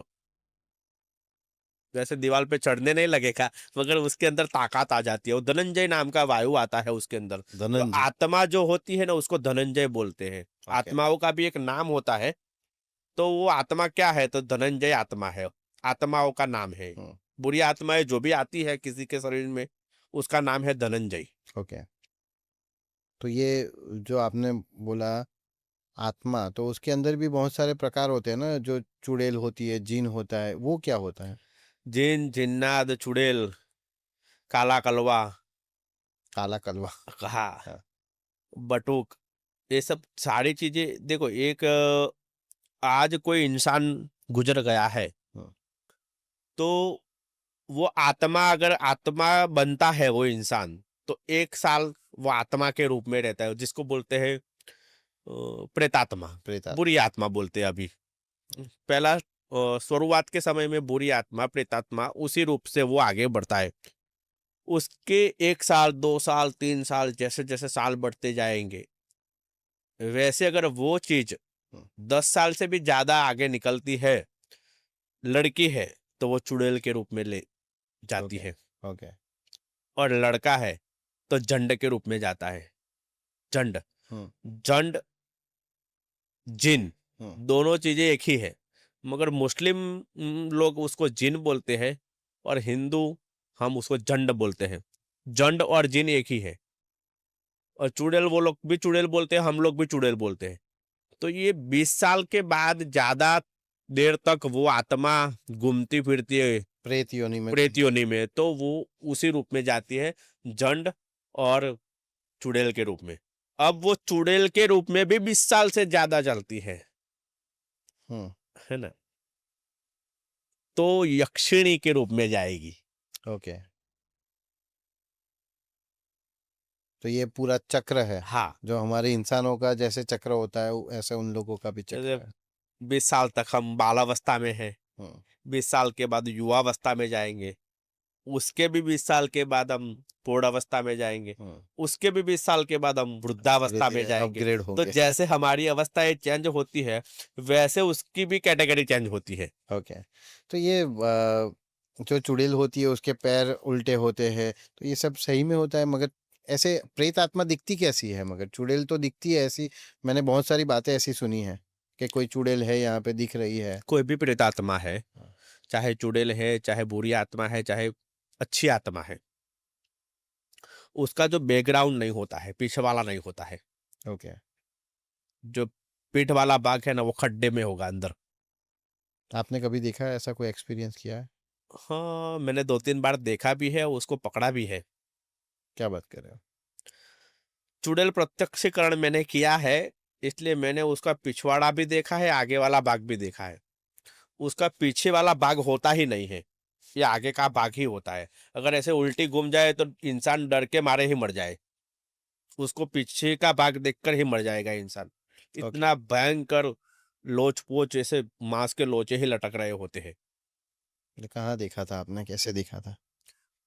मेरा एक गांव है यहाँ से, लूनावाड़ा के पास, कोठंबा के पास थना सावली करके गांव है। ओके। तो जब मैं वहां पर, ये तंत्र विद्या ये सीखने का शौक तो मुझे पहले से ही है, तो एक बार स्मशान में वहां पर गया था। बचपन में सुना था मैंने गांव में, यहाँ पे चुड़ैल रहती है, चुड़ैल रहती है, चुड़ैल रहती है, रात को 6 बजे के बाद जाना नहीं, जाना नहीं। जब मैं सीख ही रहा था तो मैंने कहा अब तो सीख ही रहा हूँ, जाना तो पड़ेगा। हाँ। ये करीब करीब 6-7 साल पहले की बात है। ओके। 7-8 साल हो गए होंगे। मैंने कहा सीख रहा हूँ, जान रहा हूँ, चुड़ैल आज नहीं तो कल उसका सामना तो करना पड़ेगा। हम्म। अभी मैं नहीं जाऊंगा तो वो मेरे सामने आएगी हम्म। कभी न कभी, किसी के रूप में। हाँ। किसी को घुस गई होगी तो मुझे निकालने जाना पड़ेगा। हम्म। अगर घुसी नहीं है तो मुझे देखना, तो चुड़ैल क्या है वो तो मैं वहां पे गया था। 7 बजे के बाद गांव वाले तो बोलते थे यहाँ मत जाना है, किसी को मना है, यहाँ पर भूत प्रेत आत्माएं घूमती रहती है, बच्चों को जाना मना है। जानबूझकर यहाँ से घर से निकला, बड़ौदा से, तो मेरा काम है गोधरा में, ऐसा करके 6-7 बजे, और 12 बजे वहां पहुंचा। पहले से तय किया हुआ था कि आज तो जो भी है देखना पड़ेगा। बैठा, कई देर तक बैठा मैं वहां पर, कोई चीज दिखी नहीं। फिर मुझे मेरे गुरुजी की एक आवाज सुनाई दी कि किसी को देखने के लिए इंतजार नहीं करना है, उसको बुलाना है, आवाज देनी पड़ती है। तो आवाज दी है मैंने कि कौन है यहाँ पर, जो भी बुरी आत्मा है आ जाए, आ जाए। कुछ भी नहीं मिला मुझे। वापस आ गया, वापस आ गया, मेरे गांव में जाके सो गया। 3-4 बजे तक देखा, कुछ नहीं हुआ। फिर डॉक्टर नानंद श्रीमाली की एक बुक है, उसमें मैंने पढ़ा कि चुड़ैल को कैसे पकड़े। उसमें लिखा था कि उसका खाने पीने का सामान, जो नॉनवेज होता है, जो ड्रिंक वाला होता है, ये सारी चीजें उसमें चाहिए, तो वो चीज सामने आती है। तो मैंने सोचा ये तो गंदी चीज है, इसको तो मैं हाथ लगाऊंगा नहीं। उसकी ऑप्शन में क्या चीज है, तो हम वो काले चौदस पे वड़ा बनाते हैं, ये सब बनाते हैं, हम्म। बाखरा बोलते हैं। हम्म। तो ये चीजें भी, चने को हाँ, बोलते हैं ना, चने को चने को बोलते, उबाले हाँ, हुए चने को, यस। उबाले हुए चने, हम्म। और वड़ा बनाते हाँ, हैं। बड़ा बना। तो ये चीजें अगर लेके जाते हैं तो वो सामने आ जाती है खाने के लिए। उसी दिन पहले से उसको न्योता देना पड़ता है कि आज मैं तेरा खाना लेके आऊंगा, तू खाना आना, खाने के लिए आना तू, ऐसा। हम्म। तो मैंने मेरे हिसाब से जो मंत्र जाप करने होते थे वो करके उसको आमंत्रण किया कि आज इतने बजे मैं तेरा खाना लेके आऊंगा, तू आना। पहले अगले दिन गया तो ऐसे ही चला गया था, सुबह 3 बजे तक वापस ऐसा थका हुआ वापस आ गया, ऐसी कोई चीज होती नहीं है करके। हम्म, फिर मुझे दूसरे दिन याद आया कि ऐसा नहीं, गुरुजी ने क्या लिखा है वो पढ़ के जाऊं। हम्म, तो वो सब चीजें जो प्रॉपर बताई थी, ऐसा ऐसा करने के बाद आप करोगे तो चीजें सामने आती है। तो वो खाना पीना सब कुछ लेके मैं आमंत्रण करके, पहले आमंत्रण दे के आया कि मैं खाना लेके आऊंगा। फिर उस 12 बजे के बाद वो खाना लेके गया। फिर मंत्र दिया हुआ था कि चौकी बनानी पड़ती है उसकी, भैरव चौकी, हनुमान चौकी, माता की चौकी, गांव की चौकी, देश की चौकी, 64 झोगड़ियों की चौकी, ऐसी चौकी का मंत्र आता है। वो हम्म, मंत्र पढ़ के चौकी में बैठ गया मैं, क्योंकि वो चीज आती है ना तो मारने लगती है, खाने के लिए झपटने लगती है। तो चौकी में अगर होता है ना इंसान तो उसको टच नहीं कर पाएगी। तो मैंने चौकी बनाई, चौकी बना के मैं बैठ गया। बैठने के बाद मंत्र स्टार्ट किया। वो आवाजें, बुरी बुरी आवाजें आने लगी, पवन जैसे, बहुत अचानक से पवन आने लगे, किसी का जोर, जैसे झाड़ पीछे की ओर देखो तो जैसे लगता है कोई झाड़ गिर गया है मेरे पे, ऐसा कड़र। ये आपके साथ हुआ था? मेरे साथ हुआ था ये। हाँ, जो मैंने मैंने फील किया? लाइव मैंने फील किया है वो चीज। टीवी सीरियल में या पिक्चर वाले दिखाते हैं, ऐसा वाला ऐसा नहीं। नहीं? तो आवाजें भी बुरी बुरी आ रही थी, डर जैसा माहौल हो गया था। मगर ये चीज अगर मैं आज से 20 साल पहले करता ना हम्म, तो मैं वहां का वहां ही मर जाता। हम्म, मगर इतना एक्सपीरियंस करने के बाद, इतनी साधनाएं करने के बाद, मुझे पता है ये नॉर्मल चीजें होती है। तो आवाज आने लगी धीरे धीरे से। फिर अचानक से कोई एक लेडी मेरे सामने आके बैठ गई, एकदम सिंपल रूप में। जैसे आप उसको देखो तो उसको ऐसा लगे ही नहीं कि चुड़ैल है। ओके। इतनी अच्छी दिख रही थी, इतनी स्मार्ट, जैसे लगे कि यार इतनी अंधेरी रात में ये लड़की यहाँ कर क्या रही है। फिर मैंने मेरा मंत्र धीरे धीरे जो जो स्टेप होते हैं उस टाइप से बंद किया। फिर कहा कि तू कौन है। तो कि तू मेरा खाना लेके आया है, मुझे खाना दे दे, मैं खा के चली जाऊंगी।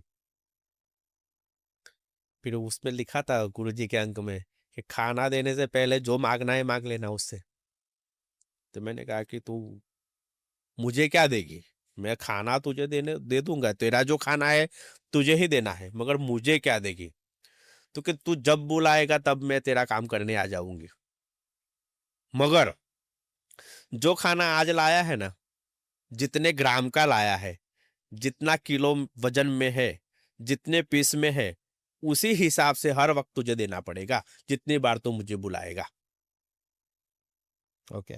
और मैंने सब नोट करके रखा हुआ था हम्म, कि 200 ग्राम लोट का, आटे का ये इतना है, क्योंकि सब सारी चीजें पर्टिकुलर चाहिए थी। हम्म, इतना पानी है, 100 ग्राम जितना ये पता पानी। था आपको पहले से? पहले से नोट किया हुआ था मैंने हम्म, सारी चीजें।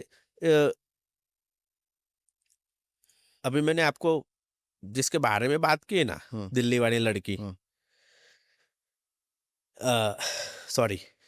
तो वो चीजें मैंने उसको दे दी। देने के बाद वो लेके ऐसे उल्टी जैसे वापस जाने को लगी, तो पीछे का जो बाग देखा ना, इतना डरावना था कि मुझे भी बुखार आ गया था घर आके। ओ, प्रॉपर बुखार आया था। 2 दिन दवाई मैंने भी ली थी, वो चीजें सामने से नहीं जा रही थी। उसके बाद मैंने कभी सोचा ही नहीं कि इसको बुलाऊं। बुलाऊं वापिस? वो कुछ भी काम कर देगी, आप बोलोगे वो? करवाया नहीं है इसलिए पता नहीं है, मगर करती है, हम्म, ऐसा मैंने सुना है कि बहुत सारे काम वो कर देती है। जैसे किसी को बुरा बुरा काम करने में वो माहिर होती है, हम्म, अच्छा काम किसी का वो कर नहीं सकती है, इतना मुझे पता है। ओके। तो जो लोग ये बुरा काम करते हैं उनका अंत कैसे होता है? जैसे कि मैंने पहले ही बताया कि वो सड़ जाएंगे हम्म, पूरे अपने हिसाब से। ओके। पूरी बदन में इतना नोच नोच के कीड़े पड़ेंगे हम्म, कि मृत्यु के अंत के समय में वो मृत्यु मांग भी लेंगे ना तो भी नहीं मिल पाएगी। ओके। कहीं यहाँ से निकलते होगे, कहीं यहाँ से निकलते हुए, कहीं यहाँ से। और वो उसको साफ करने वाला भी कोई नहीं होगा, पैसे देने के बावजूद भी। क्योंकि तंत्र विद्या वैसे बहुत खतरनाक है। अगर उसका अच्छा काम नहीं किया तो, हम्म, अगर उसे अच्छे से उसका उपयोग किया है, किसी की अच्छाई के लिए किया है, तो इससे अच्छा साधक साधना दुनिया में नहीं है, और इससे खतरनाक चीज भी दुनिया में नहीं है। एक आखिरी सवाल पूछता हूँ कि तंत्र विद्या बनाई क्यों गई है आपके हिसाब से? लोगों की अच्छाई के लिए बनाई गई है। डामर तंत्र, साबर तंत्र, औघड़ तंत्र, ये सारे जो तंत्र है, साबर तंत्र, डामर तंत्र, औघड़ तंत्र, ये सारे भगवान शिव के लेफ्ट पैर के नीचे से निकले हैं। और भगवान शिव ने तंत्र विद्याएं युद्ध के लिए बनाई थी। हम्म, जैसे भगवान कृष्ण मंत्र पढ़ते थे और बाण छोड़ते थे, तो वो क्या था, वो क्या था?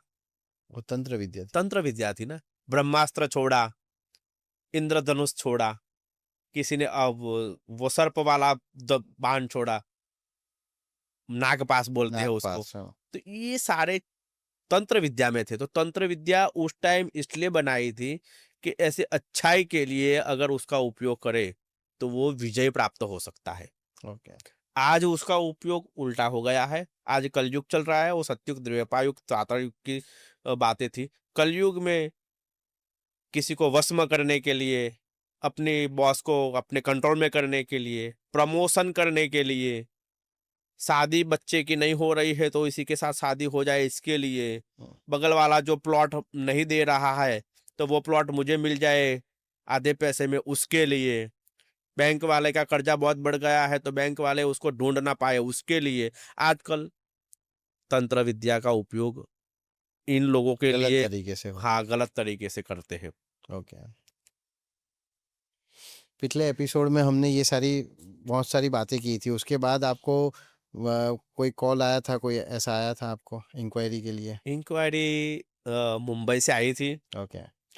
हमारे ज़्यादातर ऑडियंस मुंबई पुणे है। मुंबई से इंक्वायरी आई थी और डॉक्टर संगीता है वहाँ पर। आज भी शायद वो मुझे सुनेगी, हम्म। क्योंकि ये ये चैनल चैनल देखती होंगे। रेगुलर देखते हैं। संगीता डॉक्टर है वो। हाँ। उन्होंने मुझे स्पेशल आमंत्रित किया हुआ था मुंबई में और पुणे में। हम्म। और वहाँ पर भैरवी साधना मेरे से करवाई थी। हम्म। और साधना करने के बाद उन लोगों के जीवन में बहुत अच्छा है। आज मेरे कम से कम 200 से ज़्यादा क्लाइंट इस चैनल को देखने के बाद, पिछली हमारा एपिसोड देखने वीडियो के था। बाद 200 से ज़्यादा क्लाइंट मुंबई और पुणे में है। और मेरे हिसाब से सब लोग संतुष्ट है। संतुष्ट है। नहीं, जो बातें कही थी आपने, डेफिनेटली मैंने उस टाइम पे भी कहा था कि ये लोगों को डराने के लिए या लोगों को कुछ अलग तरीके से गुमराह करने के लिए नहीं है, ये सिर्फ एक विद्या है।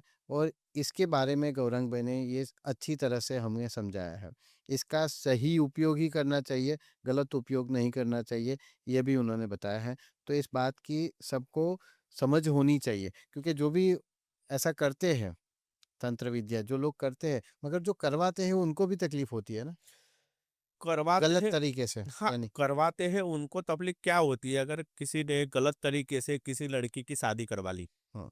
उनके बच्चे को शादी नहीं हो रही थी तो किसी गलत वशीकरण, मोहन मारण वशीकरण, मोहिनी विद्या से वशीकरण करवा के शादी करवा ली, हाँ। तो उसका गलत फल ये होगा कि उस लड़की को संतान नहीं होगी, उसके घर में ओके। संतान नहीं होगी। बाधा करेंगे, ये करेंगे, वो करेंगे, सारी जगह पे मांग मांग कर भी संतान नहीं होगी तो नहीं होगी, क्योंकि वो गलत तरीके से किया है। ओके, तो उनका फल ऐसे मिलता है। हाँ, वंश वहां से खत्म। शादी क्योंकि क्योंकि वंश आगे चलाने के लिए हम्म। शादी तो हो गई, मगर संतान ही नहीं होगी। ओके। किसी लोगों को पता नहीं है कि ऐसे गलत तरीके से शादी करने का फल ये मिलता है। आज मैं बता रहा हूँ कि ये फल शादी हो जाने के बाद 10 साल, 15 साल, 20 साल तक संतान नहीं होती है। हाँ। और अगर हो भी गई तो वो संतान ऐसी होगी, खुड़ खापन जैसे, लूली लंगड़ी, आंख नहीं देख सकता, हार्ट फेल होए, विचार मंद बुद्धि के बालक जो उत्पन्न होते हम्म। हैं, किसी न किसी तरह से वो डिफेक्टिव होगा। वो भी आगे खत्म ही है। ओके। उसके साथ शादी बनाने वाला कोई आगे रहेगा ही नहीं, वो बिस्तर पे ही पड़ा रहेगा। लकवा मार्ग हुआ इंसान हो, पोलियो वाला इंसान हो, जैसे कई तरह की बीमारियां बोलते हैं। हाँ। मगर वो बीमारियां आती क्यों है कि ऐसे अगर गलत तरीके से शादी करके फिर संतान उत्पन्न होती है, वो संतान ऐसी होती है। हाँ। अभी भी बहुत सारी बातें हैं आपके साथ करने की, मगर बहुत टाइम हो गया है। एक्चुअली 1.5 घंटा शायद हो गया है। तो एक फिर से दूसरा एपिसोड बनाएँगे और दूसरी आध्यात्मिक बातें भी हम लोग करेंगे, ज्योतिष की भी बातें करेंगे। मगर आज का पॉडकास्ट यहाँ के लिए अपने यहाँ ख़त्म करते हैं। तो थैंक यू सो मच। आपको कैसा ये एपिसोड लगा? आप हमें बताइएगा, कमेंट कीजिए, लाइक कीजिए और शेयर कीजिए अगर आपको ये पॉडकास्ट अच्छा लगा है तो। तो थैंक यू सो मच और मैं गौरंग भाई को भी फिर से थैंक यू कहना चाहूँगा कि आप यहाँ पे आए, हमारे साथ बात की और आपका जो नॉलेज है, हम सबके साथ शेयर किया। Thank you. जय माता दी। जय माता जी।